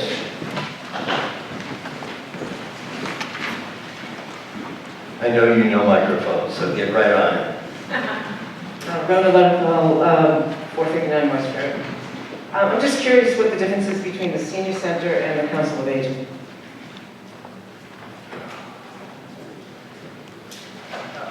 Good. We had that presentation. Mr. O'Lantern. Okay, our Council of Aging is our local town representatives. The Senior Center District is what used to be a coalition of the 3 towns, and we formed a senior district, first in the state and one of the first in the country. And that district represents all 3 towns and provides senior services to all 3 towns. Our Council of Aging are typically 3 members of town who represent us to the district. I hope that was complicated enough. Not quite. So how does that work? Does each of the towns contribute money towards the district, right? Yes, the $55,956 is Ashfield's assessment towards the district operating expenses, yeah. And so I'm still a little confused. I don't know, maybe it's just me, but I'm a little confused still about the local council of aging. So that $1,400 is just expenditures paid cash that they may need for different events that they put on locally. Okay, thank you. Thank you for that. Thank you, Mr. O'Lantern. Any other questions, comments? Are we ready to vote on Article 13? Health and Human Service expenses. All in favor as moved, say aye. Aye. Any opposed? And any abstentions? We're working in unanimity here. Great. Article 14. Mr. Moderator. Mr. O'Lantern. I move Article 14 as written. Second. Second by Mr. Carter. Culture and recreational expenses. Talk to us, please. Yes, this article represents the library budget, library expenses, the historical commission expense request of $1,500, and our cultural council expense of $2,500. These were the budget requests that they made to operate this year, and I don't believe we reduced the request. This is what's happening. Oh, and the park, yeah, our park, Belgium Memorial Park is in there as well. Thank you. Do we have a recommendation? Ms. Pitter. The Finance Committee recommends this article unanimously. Thank you very much. Discussion. Questions, comments? You ready to vote? All of those in favor of Article 14 as moved, say aye. Aye. Any opposed? Any abstentions? That passes unanimously. Article 15, is there a motion? Mr. Moderator. Mr. Gudgeon. I move Article 15 as written. Second. Second by Mr. Carter. Talk to us. So we had a 40-year loan on our highway garage. We have just barely past the halfway point on, and this is to cover the debt service for that. Very good. Is there a recommendation by our Finance Committee, Ms. Trevino? The Finance Committee recommends this article unanimously. Thank you. Debt service expenses. Discussion. Questions? Comments? We are ready to vote. All in favor as moved, say aye. Aye. Any opposed? Any abstentions? Article 15 passes unanimously. Article 16, do I hear a motion? Mr. Moderator, Mr. Carter? I move Article 16 as written. Second. Mr. Lennox seconds. So, intergovernmental assessment expense, what's that about? Yeah, it's pretty self-explanatory. It's all the different services that we use through the Franklin Regional County of Governments. A regular $900, $1,000 statutory assessment. We do use their procurement services, radio maintenance, and inspection programs. Yeah, the FERCog helps our small communities a lot with a lot of this, especially with procurement. Thank you. Is there a recommendation, Mr. Carter? We recommend this unanimously. Thank you. Discussion.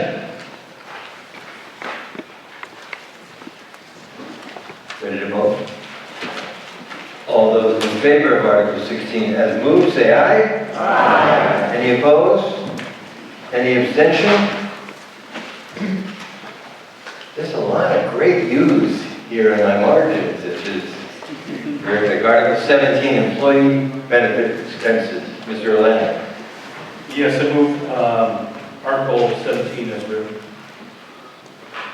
Second. Mr. Carter, second. What are we talking about here? This article covers employee benefit expenses, including health insurance costs, which you heard from the Finance Committee have risen exponentially over the last year or two.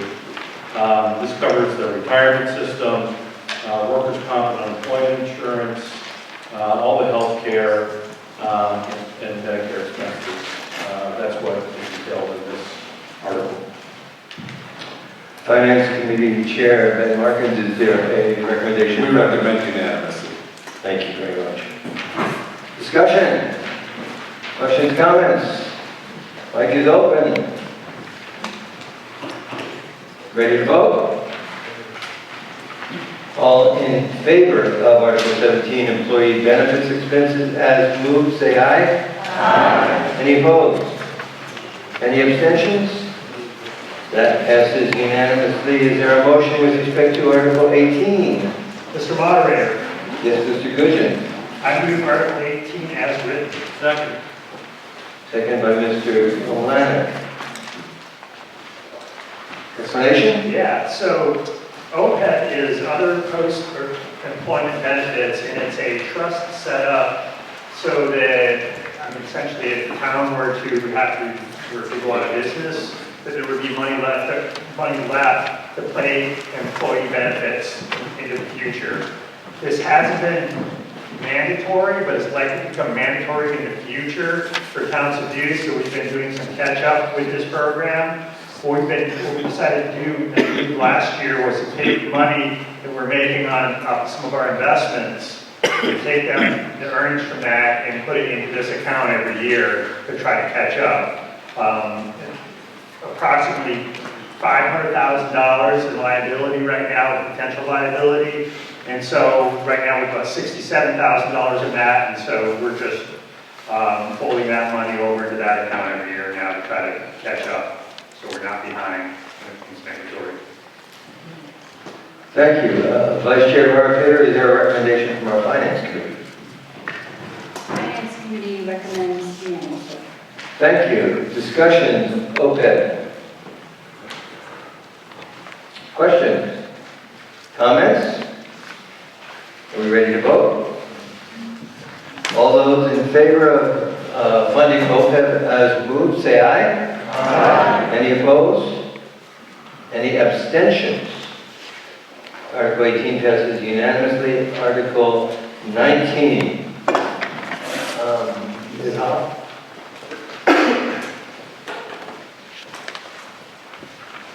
I move Article 19 as written. Second. Thank you, Commissioner. Mr. Lennox, seconds. Would you like to explain anything about this? Ms. Hoffman? We have a lot of good news. The plant is running very, very well.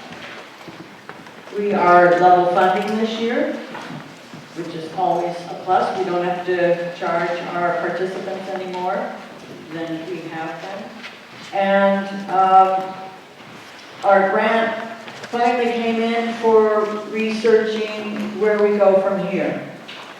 We have known for years that we need to upgrade, and it may not have been my first choice, but we awarded the grant to Weston Sampson to come back and see where we can go from here. And Dan, who was here 30 years ago, is still with Weston Sampson, so that actually may provide a nice link of someone who understands the program and plant way better than some newbies. So we had a great walkthrough. They took 1 million pictures, and we look forward to meeting with them to see what they can recommend for us. So there's a lot of new ways to deal with sewer these days, so we'll see which way we go. I had a 10th grade coach who told me to get my head out of the sewer. I'm glad you don't get your head out of the sewer. Do we have a recommendation? We recommend this article unanimously. Thank you, Mr. Vino. Questions, comments? Are we ready to vote? We are. All in favor of the motion as moved, say aye. Aye. Any opposed? Any abstentions? That passes unanimously. Article 20, the Broadband Enterprise Fund. Mr. Moderator. Mr. Carter. Mr. Moderator, I move Article 20 as written. Second. Second by Mr. Goodgen. Please, talk to us. Article 20 is Broadband Enterprise Fund. From the number of complaints we hear about our broadband service, we are very pleased. It never seems to be on our agendas on Monday nights. What we did hear this year was a lot of appreciation that the fee structure was decreased there last July.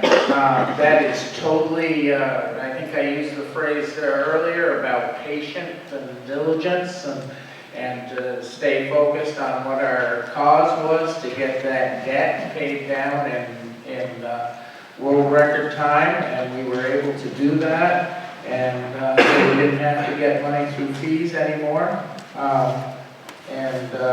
I'm anxious to see where we end up at the end of this year to see what the next change might be, but it's a self-funding deal, right? The fees come in, we pay for the service, and hopefully there's a little money left over and we can decide what to do with that. We are saving money for maintenance and, eventual possible rebuild as things wear out or new technology comes along. So yes, very, very forward looking.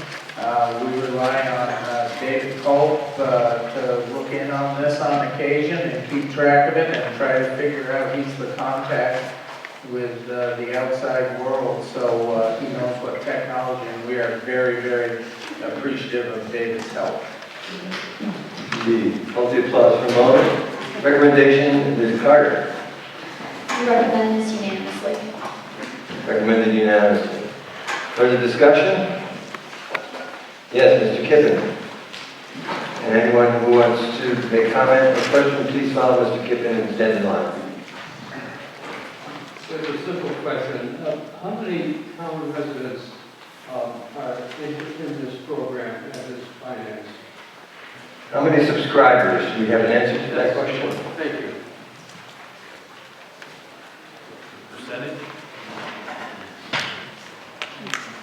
You need the mic. I can't remember the exact number, but it's about 81% of our households are subscribed.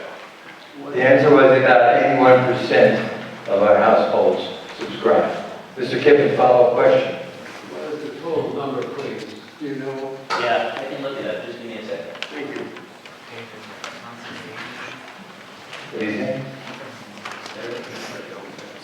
Town administrator actually thinks it's about 680. Is that close enough for you, or you want an exact number, Mr. Kippen? I'm looking for a number. You want an exact number, okay.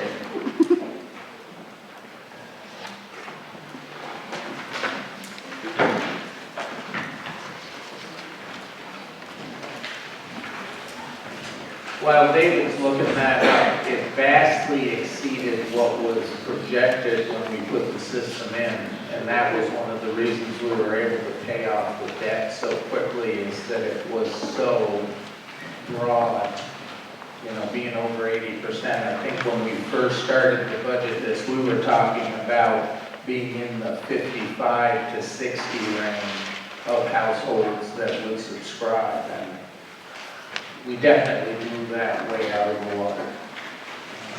As the chair of this meeting at 11:50, we're 2/3 of the way through our articles. If that wouldn't affect your vote, can you look that up at another time and ask Mr. Culp to look it up at another time? Mr. Kippen? Well, absolutely, there's flexibility is welcome. But I wanted to explain the reason I'm asking you. Can't hear. Do you want to explain the reason why he's asking the question? Mr. Kippen, put your mouth right on that thing.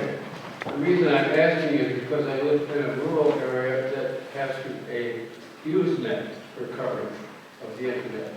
And I wonder how town fees for individuals that can't access the system compares. It's a good question. He wants to know, since he lives in a more remote area of Ashfield, and southwest Ashfield, he'd like to know how he can access But I can wait. this. But he can wait, so he can contact Mr. Culp another time, unless Mr. Culp is close to the answer. He's not close to the answer, so that'd be great if you could follow up. Thank you very much. Any other questions or comments? Are we ready to vote? All those in favor, say aye. Aye. All those opposed? Any abstentions? I always say, don't applaud, but David Culp deserves it.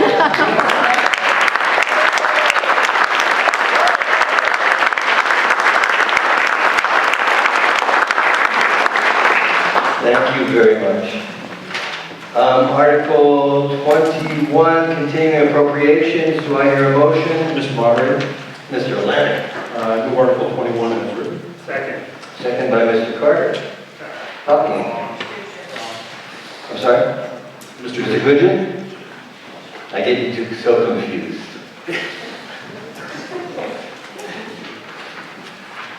I think, I don't know how, because Tom Carter has been around since Hector was a pup. I know. Yeah. We're coming out with a book of Carterisms, by the way. So this... Well, you've been walking on Jello in mine. Right. This article represents different expenses, appropriations expenses for different work that the town does. Tax title is a bit of money that our tax collector could use if there were delinquent taxes due. They could go after those.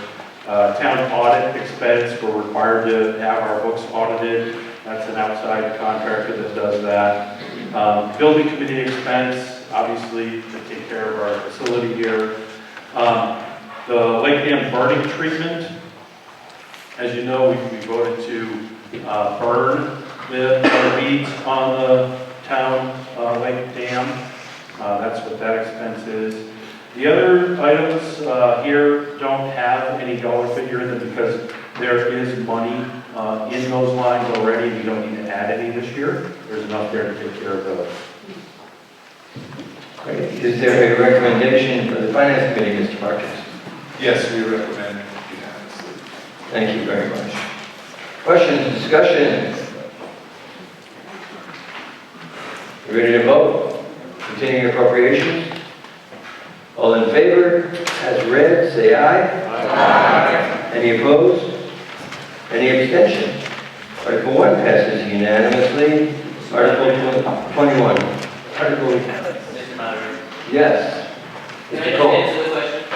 Yes, Mr. Cole. hang on to your motion as an answer for Mr. Kippen. Mr. Actually, Kippen? in your book, it says 710 at the end of last year. I didn't think to In the actually. town reports, it says 710 at the end of last year. And as of today, it's 714.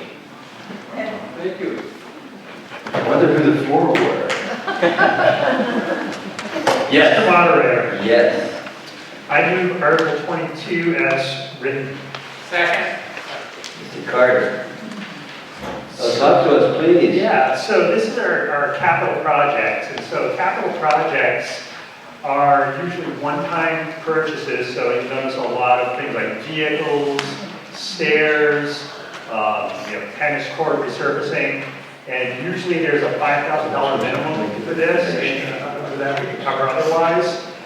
And you'll notice a bunch of these, there's a great chart that was put in at the bottom of this page and continues on to the following page, if it's except the way mine is. It shows you that there's a lot of strategy and patience involved with this. We're trying to borrow as little money as possible because that basically is really expensive to do. And so what we like to do is put a little money aside each year, say for this utility pickup or for a new police cruiser. We'll put money aside over a 2 or 3 year period and then be able to pay it off instead of borrowing it and costing a lot of money after a couple of years. So one of the new things on here is that squad utility pickup for the fire department. So not having this pickup is basically kind of an artifact in the days when we were really an all-volunteer department. People end up using their personal vehicles, pickups to move, to tow trailers around, to do plowing that they need to do, for hydrants or other things to get into a location where there's an emergency taking place. And so we're looking at putting money aside over the next couple of years so that we can provide that pickup to the fire department.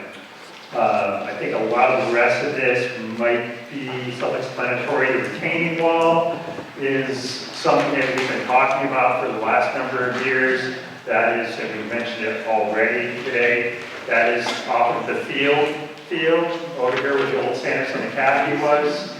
2 years ago, or 3 years ago now, the town took, by eminent domain, a strip of property along there. On Bronson Avenue. I'm sorry? Bronson. On Bronson Avenue, thank you.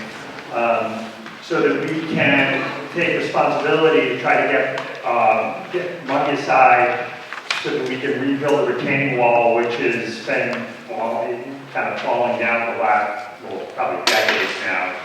So we're taking $200,000 and putting it into that fund, and if we do that, we'll end up with about $500,000 in that fund. The last estimate we had for that project was about $2 million.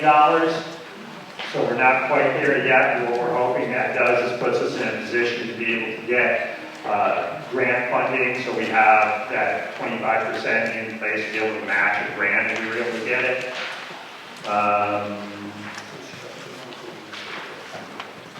Yeah, the structural improvement for the highway garage, basically, we have big solar projects going on in town.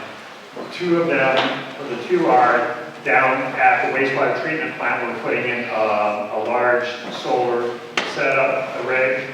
And the other one is on the roof of the highway garage, and we need to do some structural improvements on that to carry the extra load of the solar panels that are going to be up there. And I think if anybody else has any questions about that, Well, let's see if we have a recommendation from Vice Chair Laura Bitter. Finance Committee recommends unanimous. Thank you. Any questions for Mr. Glidgen or anyone else? Yes, please. If anyone wants to speak, please come up.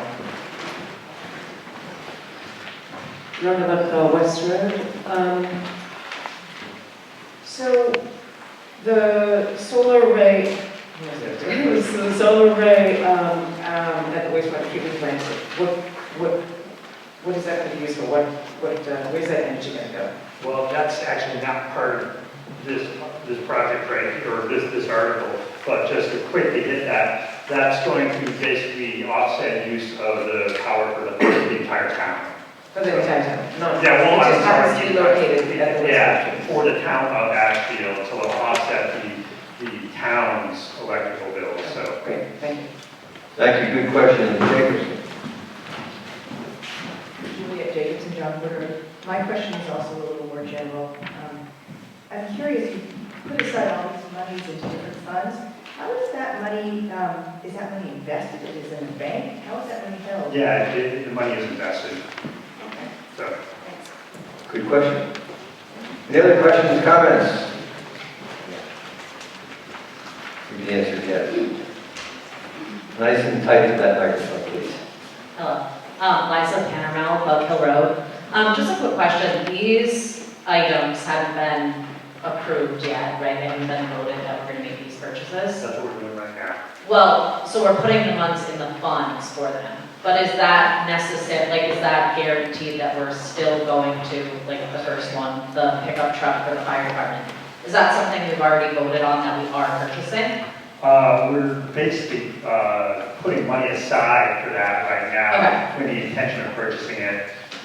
And then So later on, when those items come up, and then we vote on it, that the town purchases a new item, and that gets voted down, do these funds go back in the general fund, or do they stay in these funds? That money, if we don't, any money that we vote for and then we don't spend at the end of the year, becomes free cash.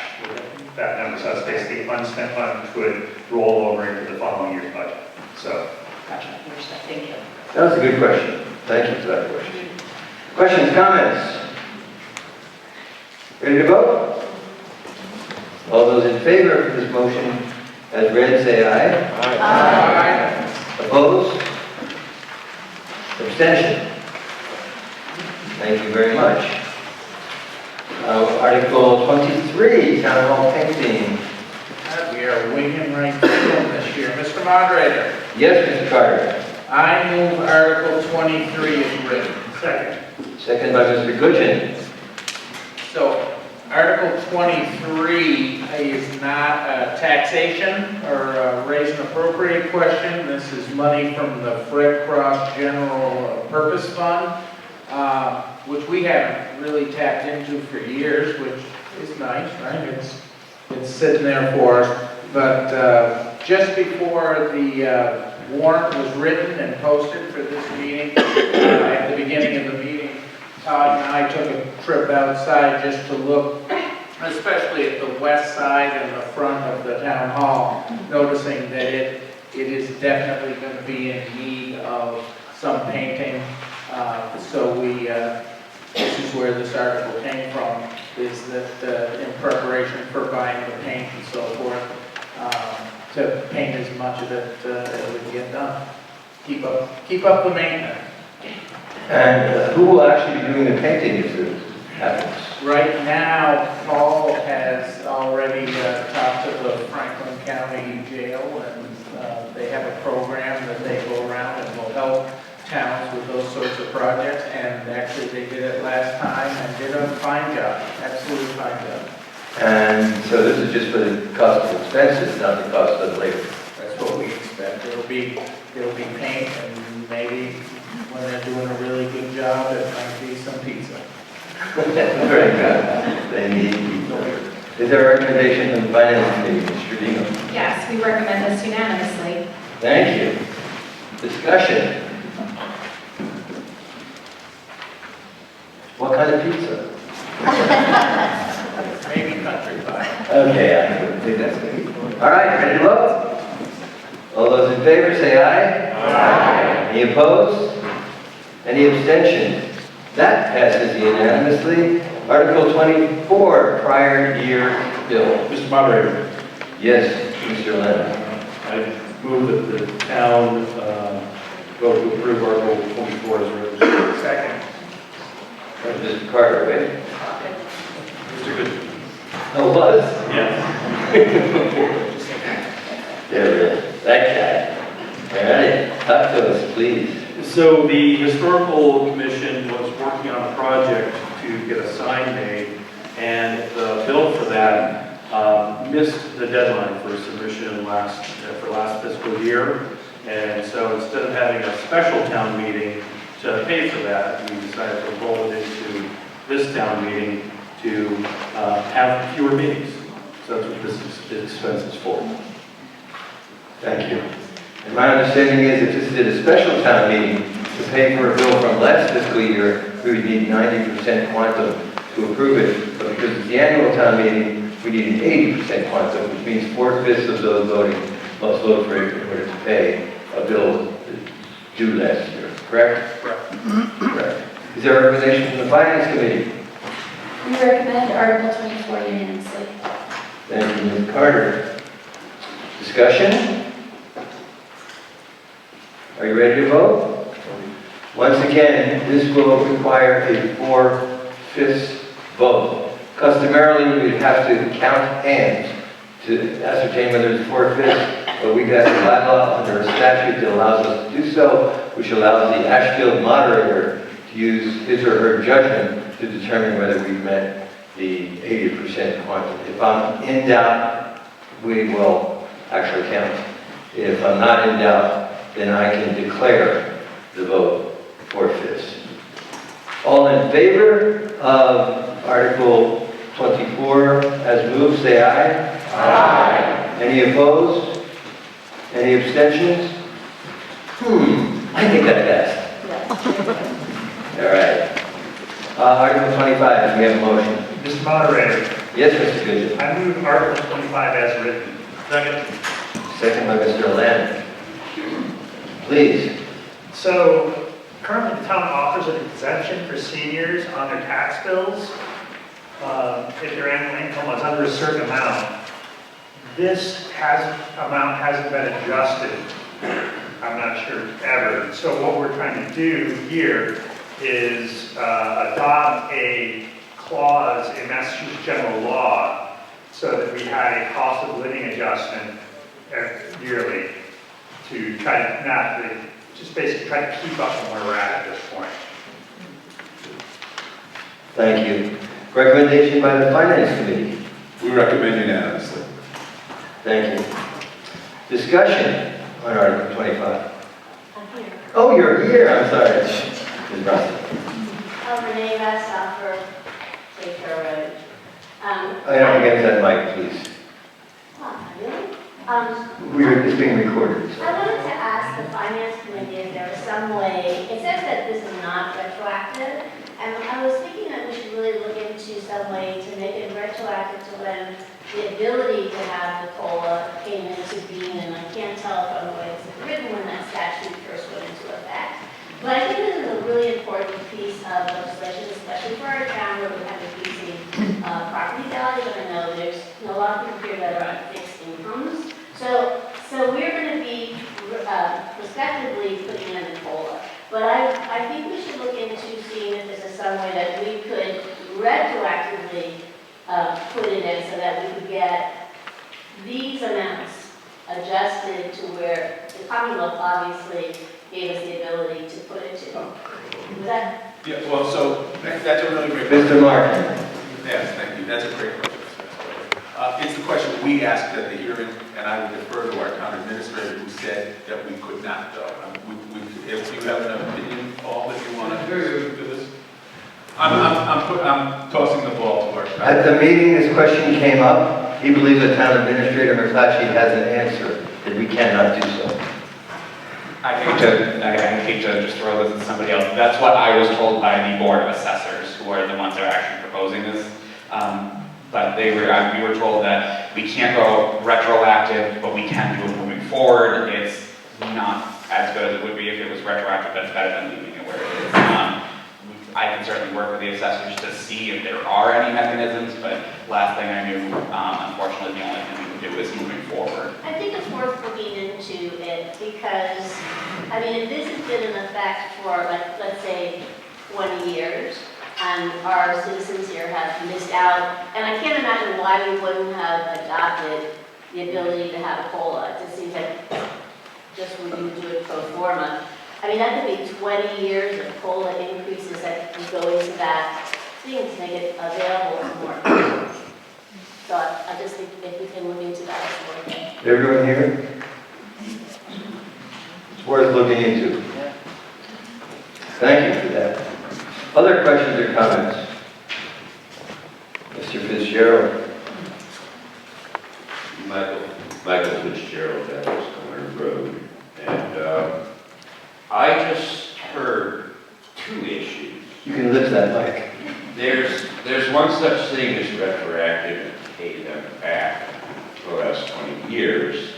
And there's another such thing as moving forward, having it be an exemption as though we have been doing it for the last 20 years. And the second one's probably more to the point, and I didn't hear any differentiation between those. I just wanted to put that. You understand? No. Well, it's retroactive. That means we have to pay for the last 20 years for all the seniors. Or do we retroactively readjust? That wasn't clear to me whether it was one or the other. I expect it would be catching up from the last 20 years and moving forward. Mr. Moderator, it's written specifically as you read it. We are not going back. We're starting with the number today, and we'll increase for COLA in every year going forward. And now we're going to look at, could we have done that retrospectively? And if we could, we would come back to the town and say, do you want to do that or not? I wasn't talking about this filler stuff. We thought the request. Then I don't know. Thank you, Mr. Fitzgerald. Other questions or other comments with respect to Article 25? Are we ready to vote? All those in favor say aye. Aye. Any opposed? Any abstentions? Article 26, exemption, adoption number 2 for federal exemption, a veteran exemption. Excuse me. Mr. Moderator. Yes, sir. I move Article 26 is written. Second by Mr. O'Reilly. What are we talking about? We're talking really about the same thing we just talked about in the previous article, except it has to do with the veterans exemption. Thank you. Does the Finance Committee have a recommendation, Ms. Terry? We recommend this Article 3 in favor, 1 abstention due to a conflict. 3 in favor, 1 abstention due to a conflict. Thank you for that. Discussion. Veterans exemption. Yes, please, Mr. Farrell. Your name and where you live, please. Wayne Farrell with the Acres. I understand from the assessors that the funds to cover this are already included in overlay surplus, and that not every veteran is able to receive this. You have to have a disability that is approved from the VA, and they send you a notice saying that you qualify. And then you bring this to the assessors, and they'll give you an exemption. Now, for anyone who is 10% to 90% disabled, there will be a $400 exemption. And anyone that's 100% service-connected, these are service-connected disabilities that they receive during service in our country's military, they would receive 100%. This particular second part where it says and further and down below, it gives the assessors the ability to actually award more than what the state statute says that the veteran is able to receive. But it's not an automatic for every veteran. Like myself, I don't qualify. But luckily it came home. But this is what this is for, something service-connected disability. So you want to understand, you're saying if you're not 100% disabled, then it's 10 to 40%, is that right? First, anyone from 10% to 90% service-connected disability receives that $400 exemption. If you're 100% service-connected disability, that $400 changes to $1,000. Got it. But there's very few that I know of that qualify for that higher amount. You're next. Thank you so much, Mr. Chairman. Other discussion? Questions?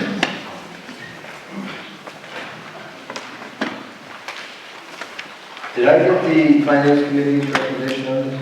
I did, okay. Yes, I did. All right, ready to vote? All those in favor, say aye. Aye. Any opposed?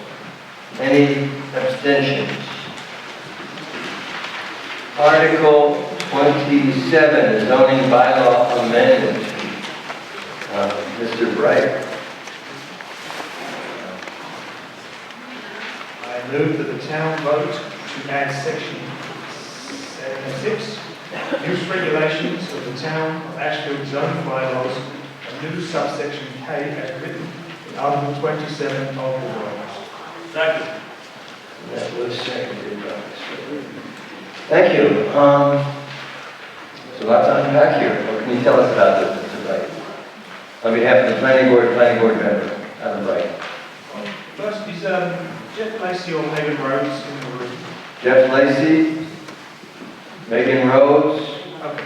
Just to mention, these two individuals were supportive of the planning board's processes for last year, they're consultants. Megan Rhodes works for FERCOG, and Jeff Lacey is... If I understand, they were paid consultants of the planning board? Megan Rhodes is not, she's hired staff member of FERCOG, so there's a relationship with FERCOG that is possible. And Jeff Lacey is a hired consultant for the planning board. And they both supported us through creating this bylaw. I'd also like to perhaps inappropriately call out co-chair Ken for his 20 years of service, and he's retiring this year, and it's been incredible this whole year, my first year on the planning board, so thank you for the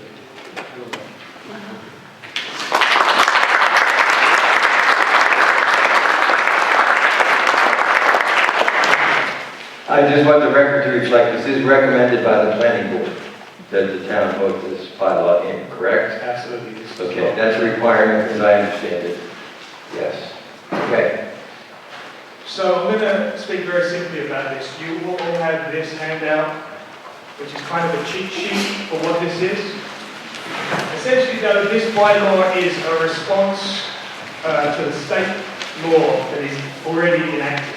And so each town, local government, is allowed to create a bylaw related to the state law that is the ADU law.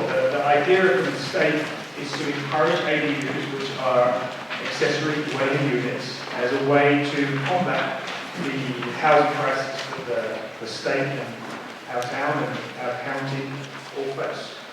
And so the planning board's task here was to assess where we as a town could use this bylaw to encourage solutions that would better fit our town and our residents than the state bylaw created. So our task is limited, that we cannot make our bylaw more restrictive than the state bylaw. And so anything you see that's changed by or proposed by the planning board, it is actually to make it less restrictive for our residents to be able to create ADUs, or what are termed as poadas, which essentially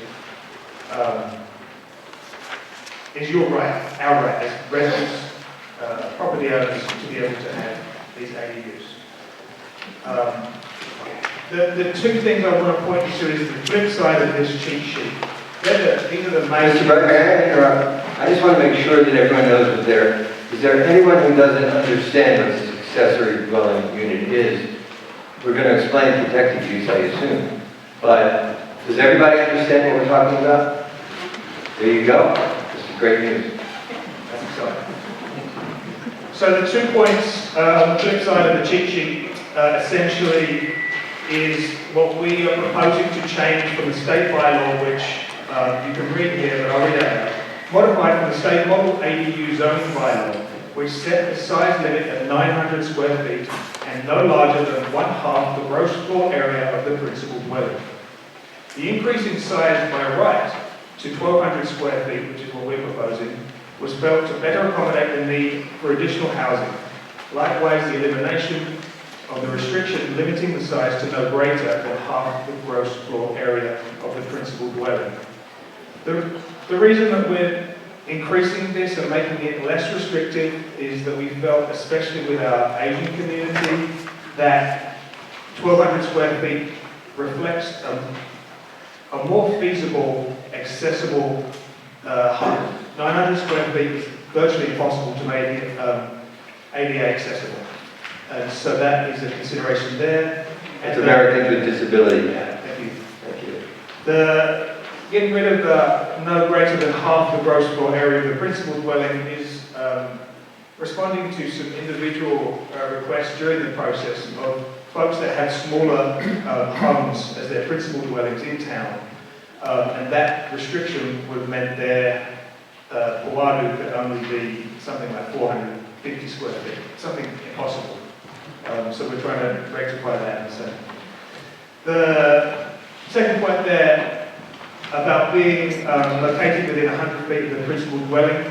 This is something that our neighbours Conway did as well, and it's something that we were interested in, was recommended to us by Jen Lacey as a way to prevent sprawl and having essentially two separate buildings within one lot.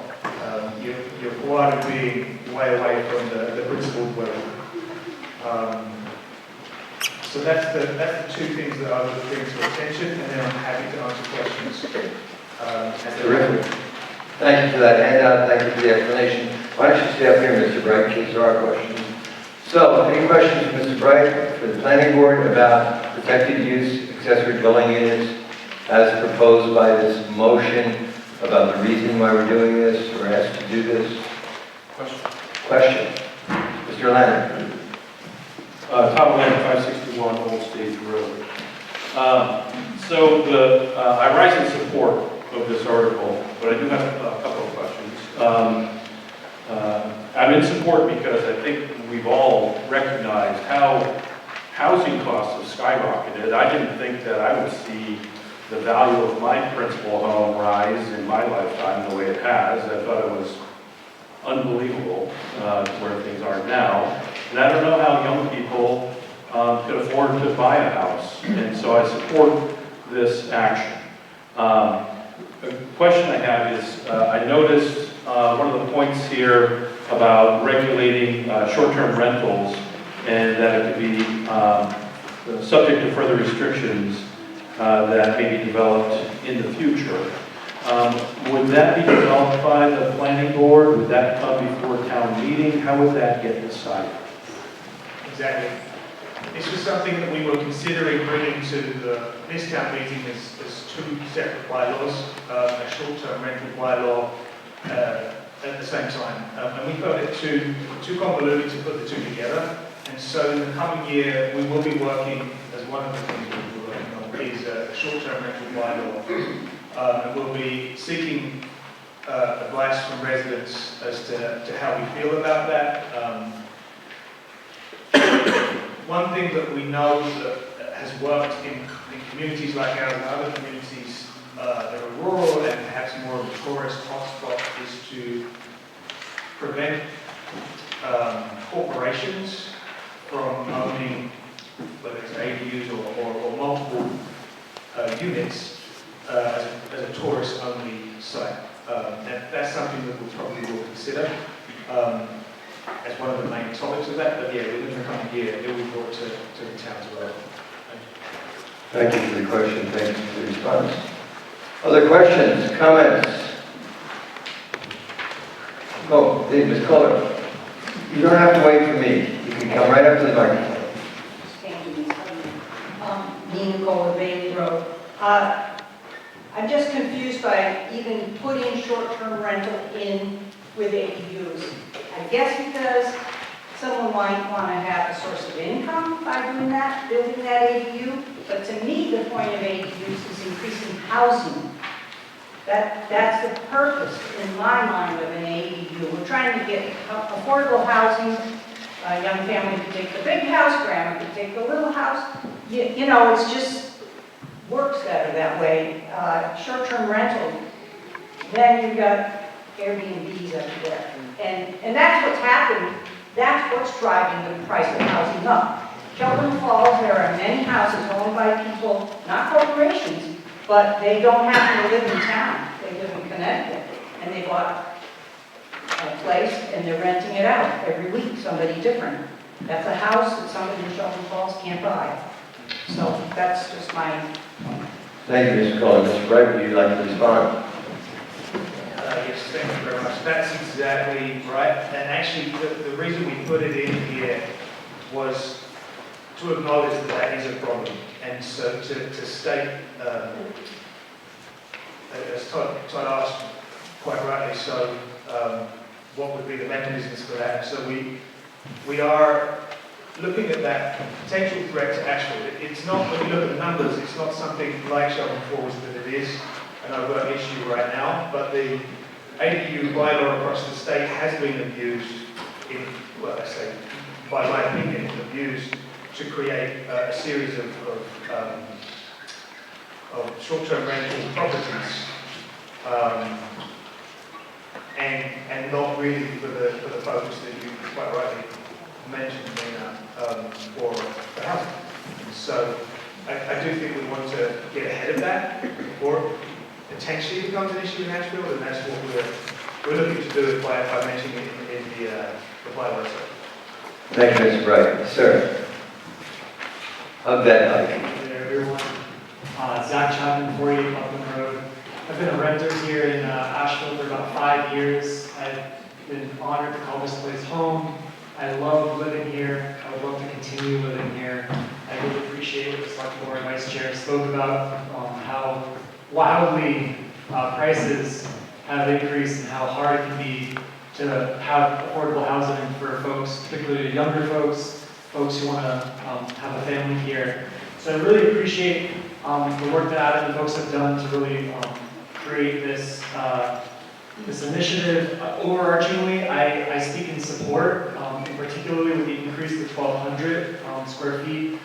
Just to give a little quick background, I've been involved in housing initiatives, affordable housing initiatives, where I previously lived, and there have been a lot of issues when there's a restriction on the size to 900, sometimes it's as low as 400 square feet.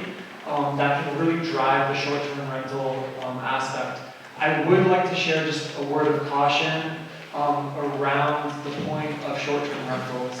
I see that as a very serious risk with this as it is currently written. I would love to see a ordinance specifically restricting short-term rentals for ADUs.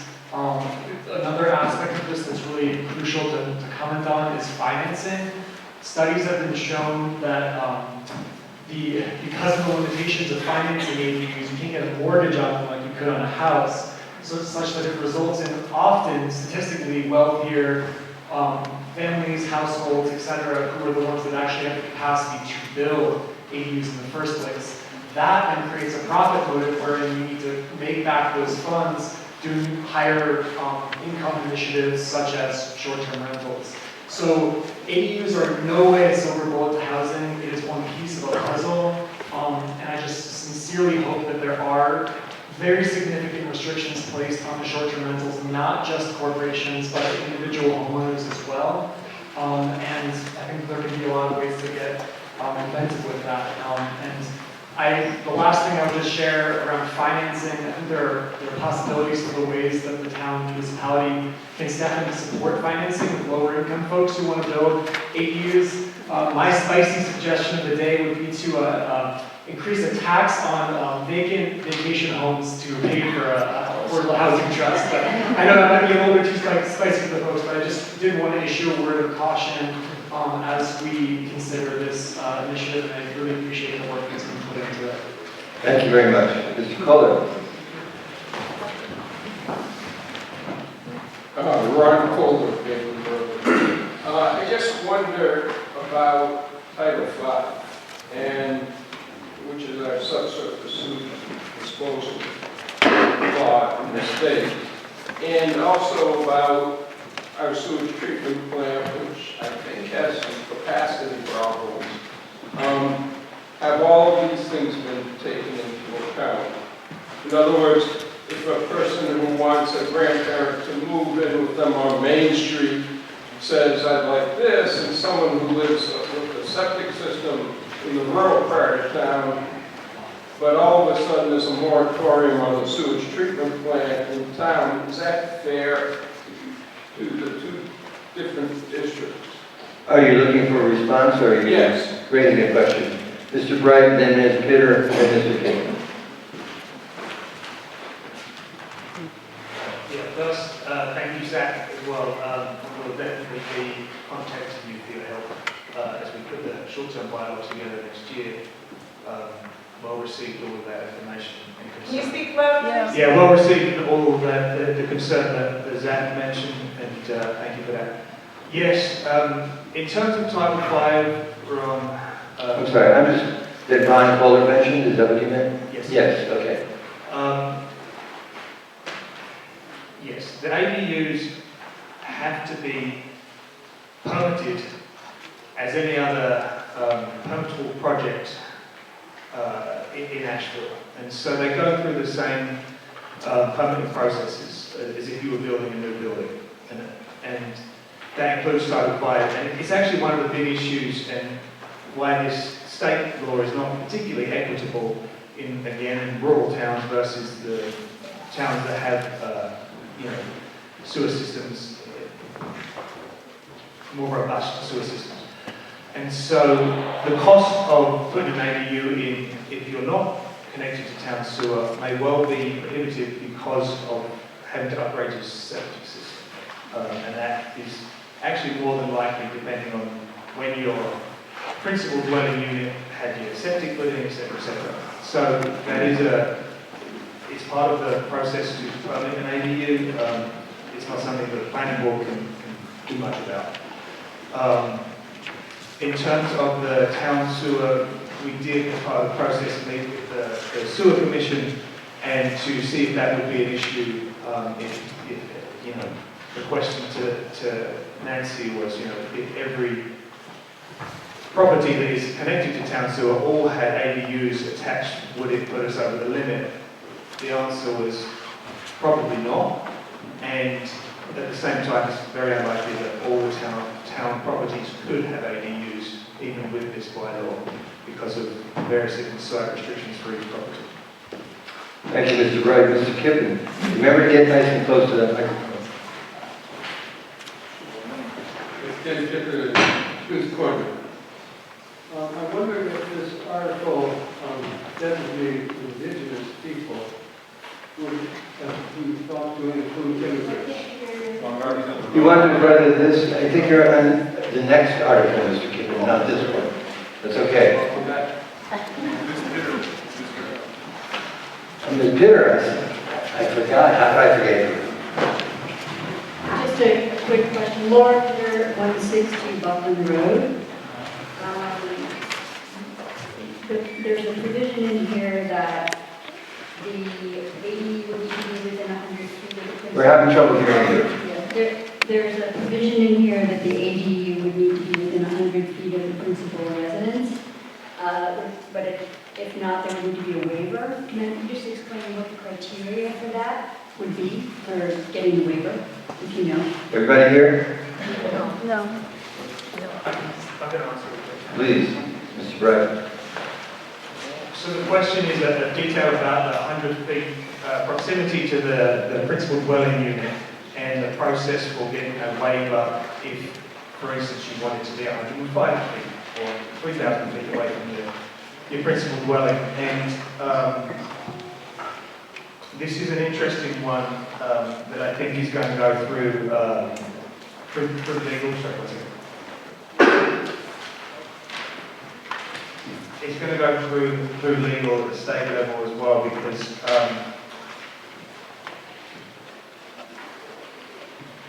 you're going to have to forgive me if I say the wrong thing here or the wrong terminology. No, I can see it. Yeah, so the waiver is through special permit. So the town has a special permit process for various needs outside of typical situations that are eligible through the bylaws. That exist. And so this one is also requiring a special permit beyond the 100 feet. And that might be because of site limitations, because of various different things that would have to be brought. And, you know, I would be guessing at this point what those might be, but that would be brought, I think, to the planning board for special permit. And we have to consider that through that special permit process that does exist. It's also one of the things that we want to explore again this year to really refine that special permit process for Ashfield, because there are some questions in there whether it, how it best serves us. So that's something else we would want to explore. I do want to point out there is a scrivener's error there under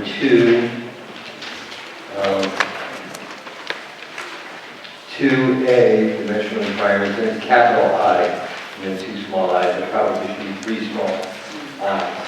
Yes, Mr. Cranston?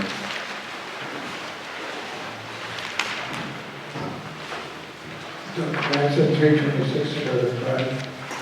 What is going to happen when somebody's able to afford to change your house to accept these new people that are going to help you, and then they both croak?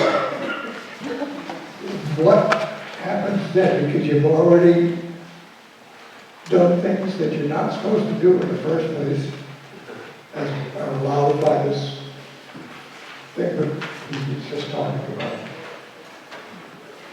I'm not sure I completely... It's a good question, but I'm not sure what it is. So what's going to happen when you bring somebody in to live in an accessory dwelling to help you as to age? Okay. Is that it? True. Yes. Okay, and then what about... And then all of a sudden, you were able to do things that you ordinarily are not allowed to do. What happens when you both croak? And then you don't need all this extra. Can the person remain in the accessory dwelling unit? Yeah. What happens to all these things that you're not supposed to do, but allowed to do to accommodate these older people? Mr. Carter? I don't know if I'm exactly able to answer this, but I think it addresses what Ron was asking, that you're still going to have, as far as sanitary standards and all of those things that go in the building, you're going to have all the same standards. That's a Board of Health issue, right? Nothing in this planning is going to supersede. I'm just thinking of where you're coming from as a plumber, right? Because you're thinking about sanitary standards and where's the hot and cold water going to run, and right. So a lot of those regulations, and I think this addresses what Ron was asking originally as far as Title V and sewage and so forth. The Board of Health is the one that does the Title V, right? They do the perk tests and that sort of thing. There's nothing in here that supersedes what the Board of Health powers are and the responsibilities. Well, you can build an extra building right on your property. And then when I pass away, my kids can find somebody else to be there, or they can move into it. How's that? Usually you end up selling. So I think an important thing to understand that a lot of people are touching on with this is that anything that you build that someone's going to, that a human is going to occupy has to meet the current building codes. And that's going to be electrical, that's going to be everything to do with the foundation for it, the type of windows you put in, the type of insulation you have in it. All these standards still need to be met as if it was just you were building a regular new house on your property by itself. All this is doing is just allowing you to take and build that structure as a separate unit on your property that already has an existing house. The only limitation being the 1,200 square feet. Yeah, I mean, it has restrictions, but you already by right in Ashfield have the ability to add a second, to have a two-family home, which means you can have a duplex by right already in town. So this is basically, if you want to look at it, this is essentially a detached second family home. You still have to make the same exact building standards though. Can somebody that's not related to you come in when you quote, and they can live in that and have two different families? live in Well, yeah, the it same- depends on the owner of the property. The owner of the property who that it's deeded to owns both those structures still, because they're still going to be on that same lot. Thank you. Please don't croak anytime soon. Ron Kohler, second question. Bailey Road. Although I'm in favor of ADUs, generally speaking, I don't think I'm in favor of detached units.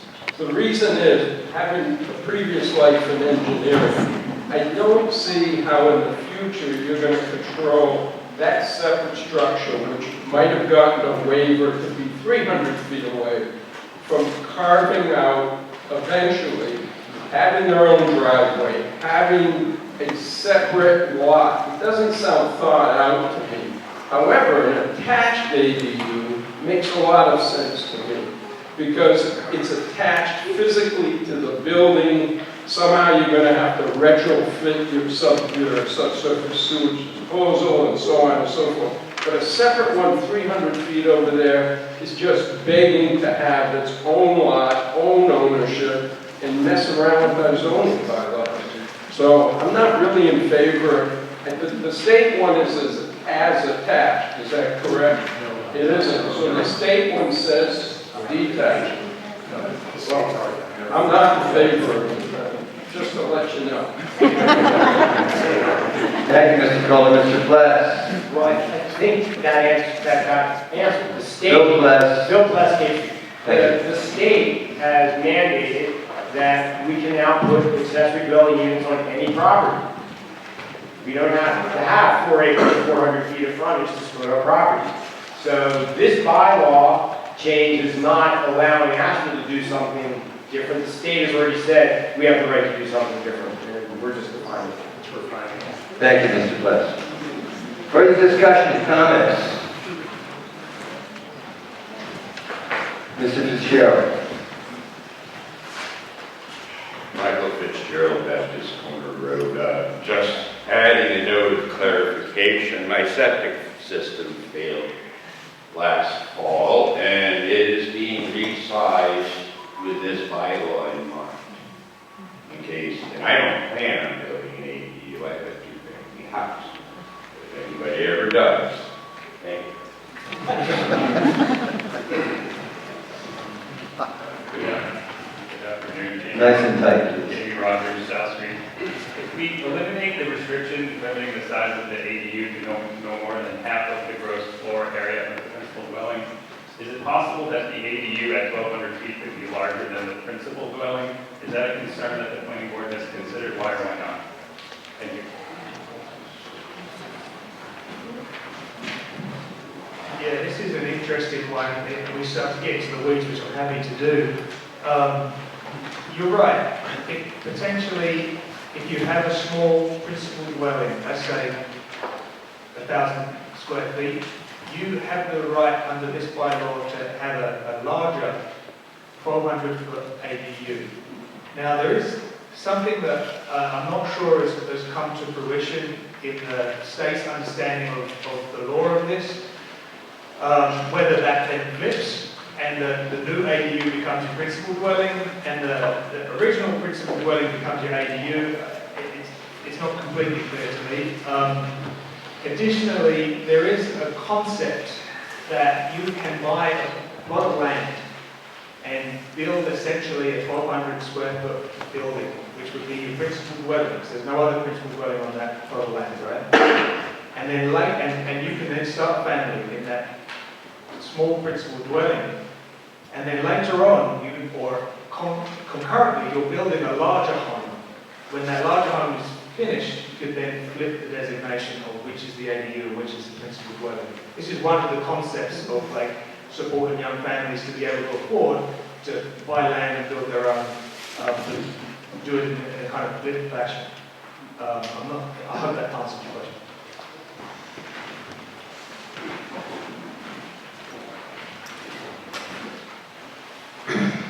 Debbie, River Road. In terms of Mr. Kohler's concern, if the lot on which ADU, a district ADU, is built, could be divided and created as a second lot. It would have to already meet those standards of being large enough to have, and both lots, and you cannot create a non-conforming lot. So if the lot is big enough to have that second unit, as a separate independent unit, it would have to meet our zoning bylaw.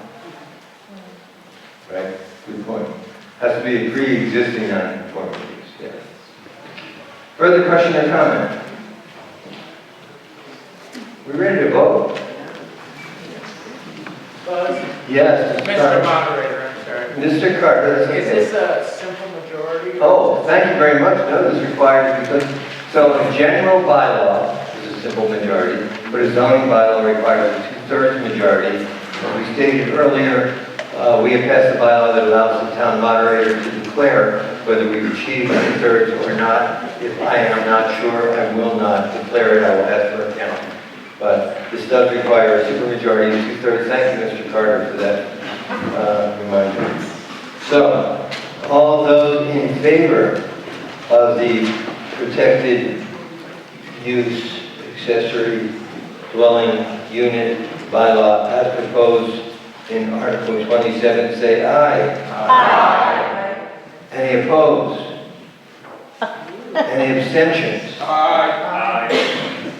I declare that we've achieved 2/3. Yes. It passes with abstentions. Can I just ask how many abstentions could, so that the record reflects 1, 2, 3, 4, 5. 5 abstentions. Thank you. Now we know we got 2/3 here. All right. Article 28 is a citizen's petition about October holiday observance. Do I hear a motion? Fine. Your name and residence, please. Stacy Klein, Main Street, Thank you. annual Article 28 as written. Is there a second? Second. Who said that? Mr. Cole. Thank you. Talk to us, please. Ms. Klein.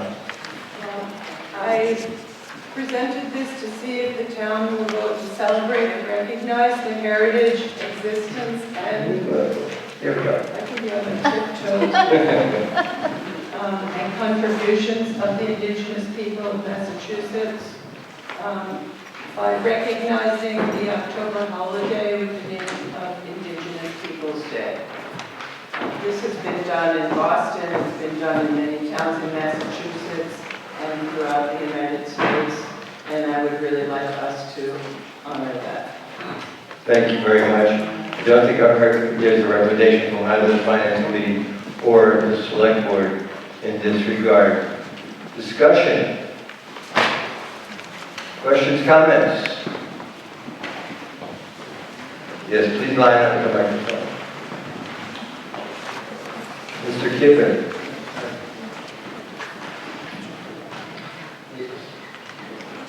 I think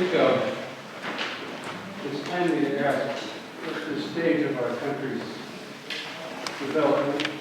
If indigenous peoples might include immigrants. If so, I propose that we add immigrants to the name designated. And I encourage discussion as to this possibility. Thank you.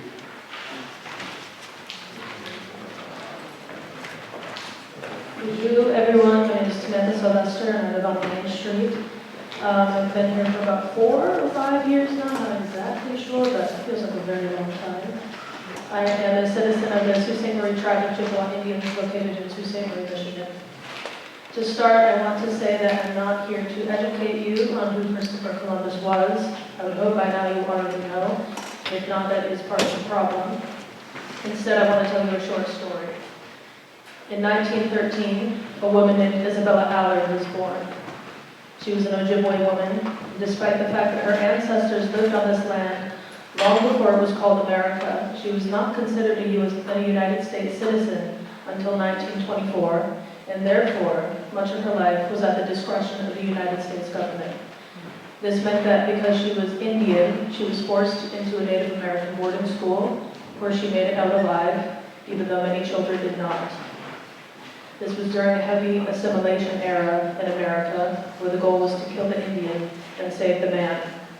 For those who don't know, a Native American boarding school was where indigenous children were taken from their families and trained to forget who they were. She endured racism, erasure, and unspeakable violence that this country still struggles to fully make happen.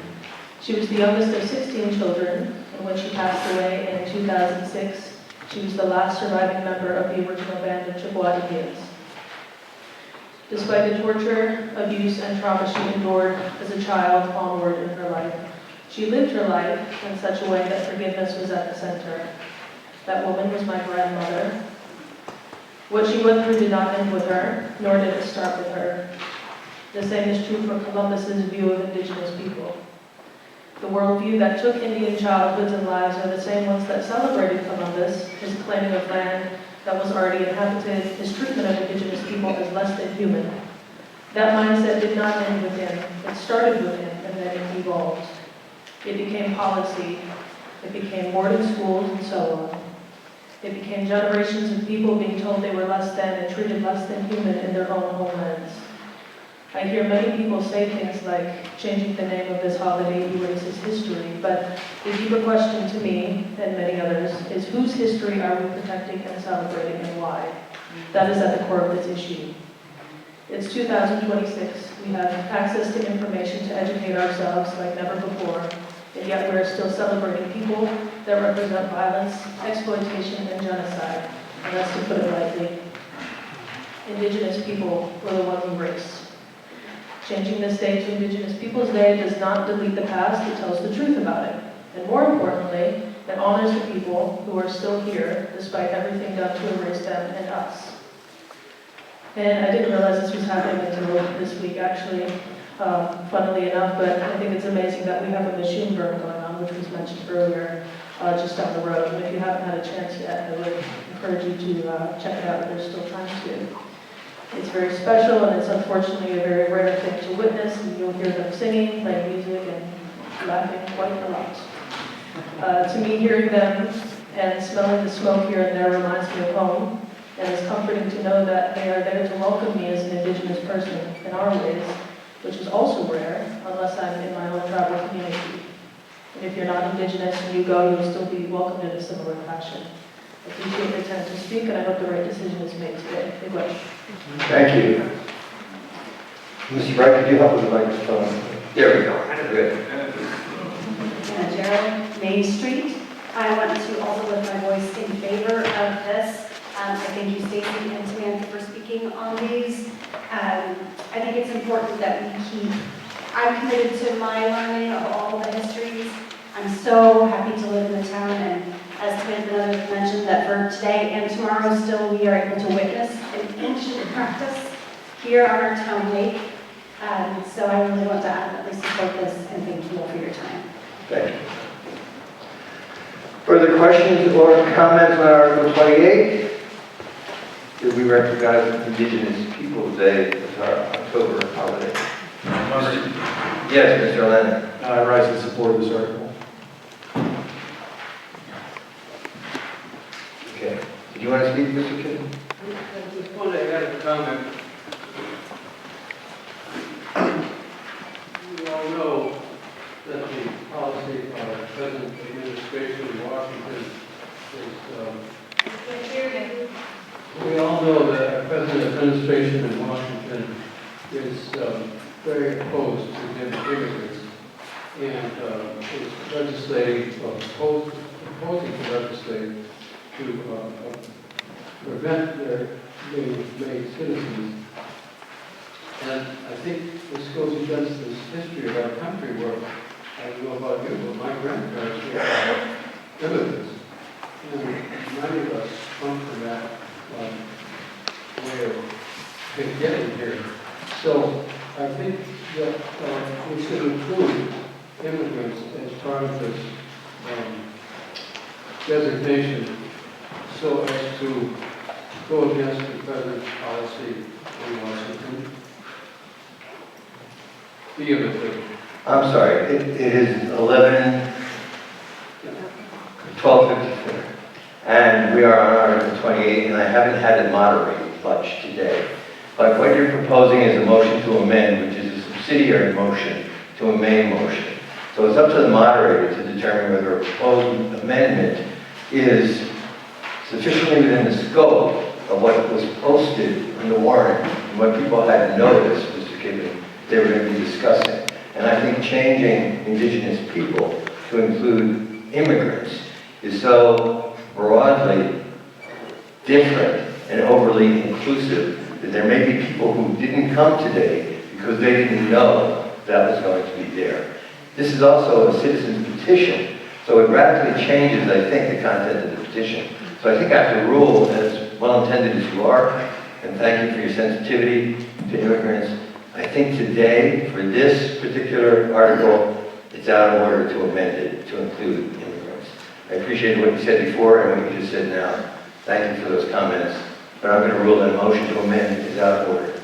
So, any further discussion?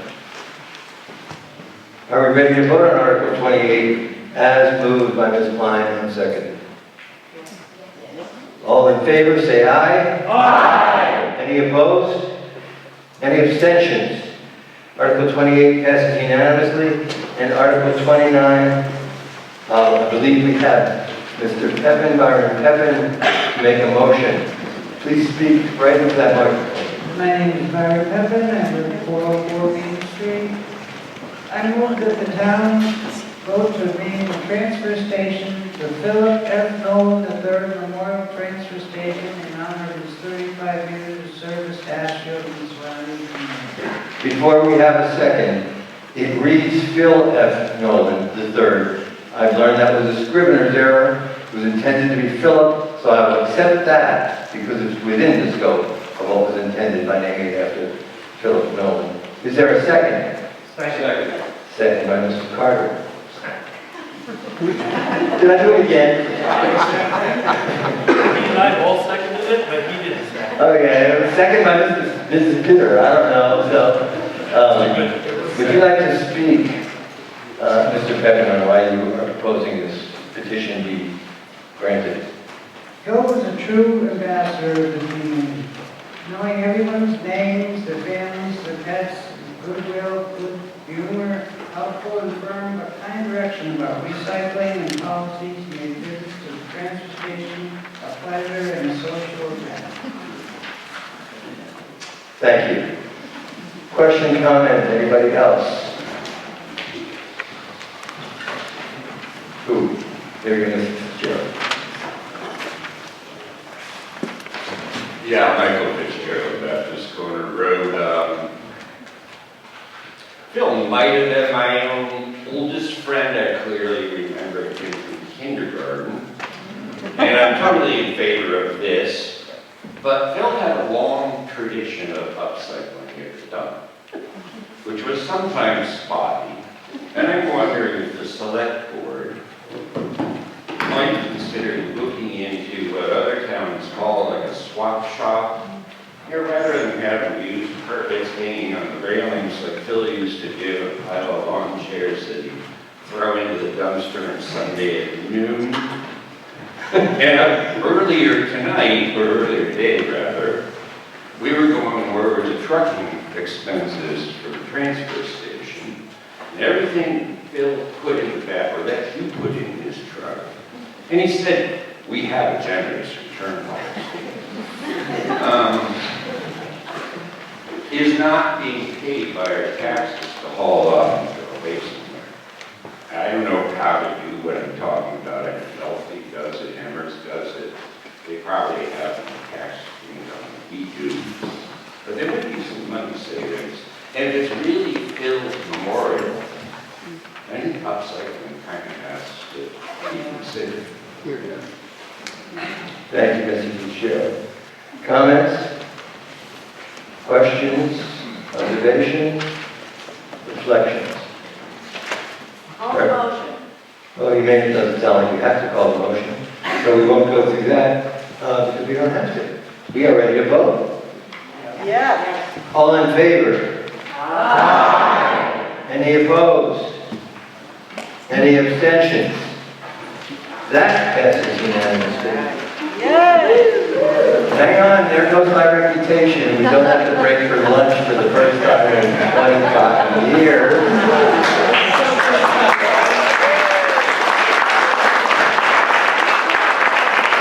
When we began this meeting, we heard from Finance Chair Martin Howe, because of collaboration and hard work, they finally came to a point where virtually unanimous, it was unanimous, the Finance Committee and the Select Board in their position with respect to each of these articles. I think because of their hard work, it was easier for us to achieve the same kind of agreement here. We are really lucky to have them. We are really lucky to have you. We're lucky to live in Ashfield. Do I hear a motion to adjourn? All in favor?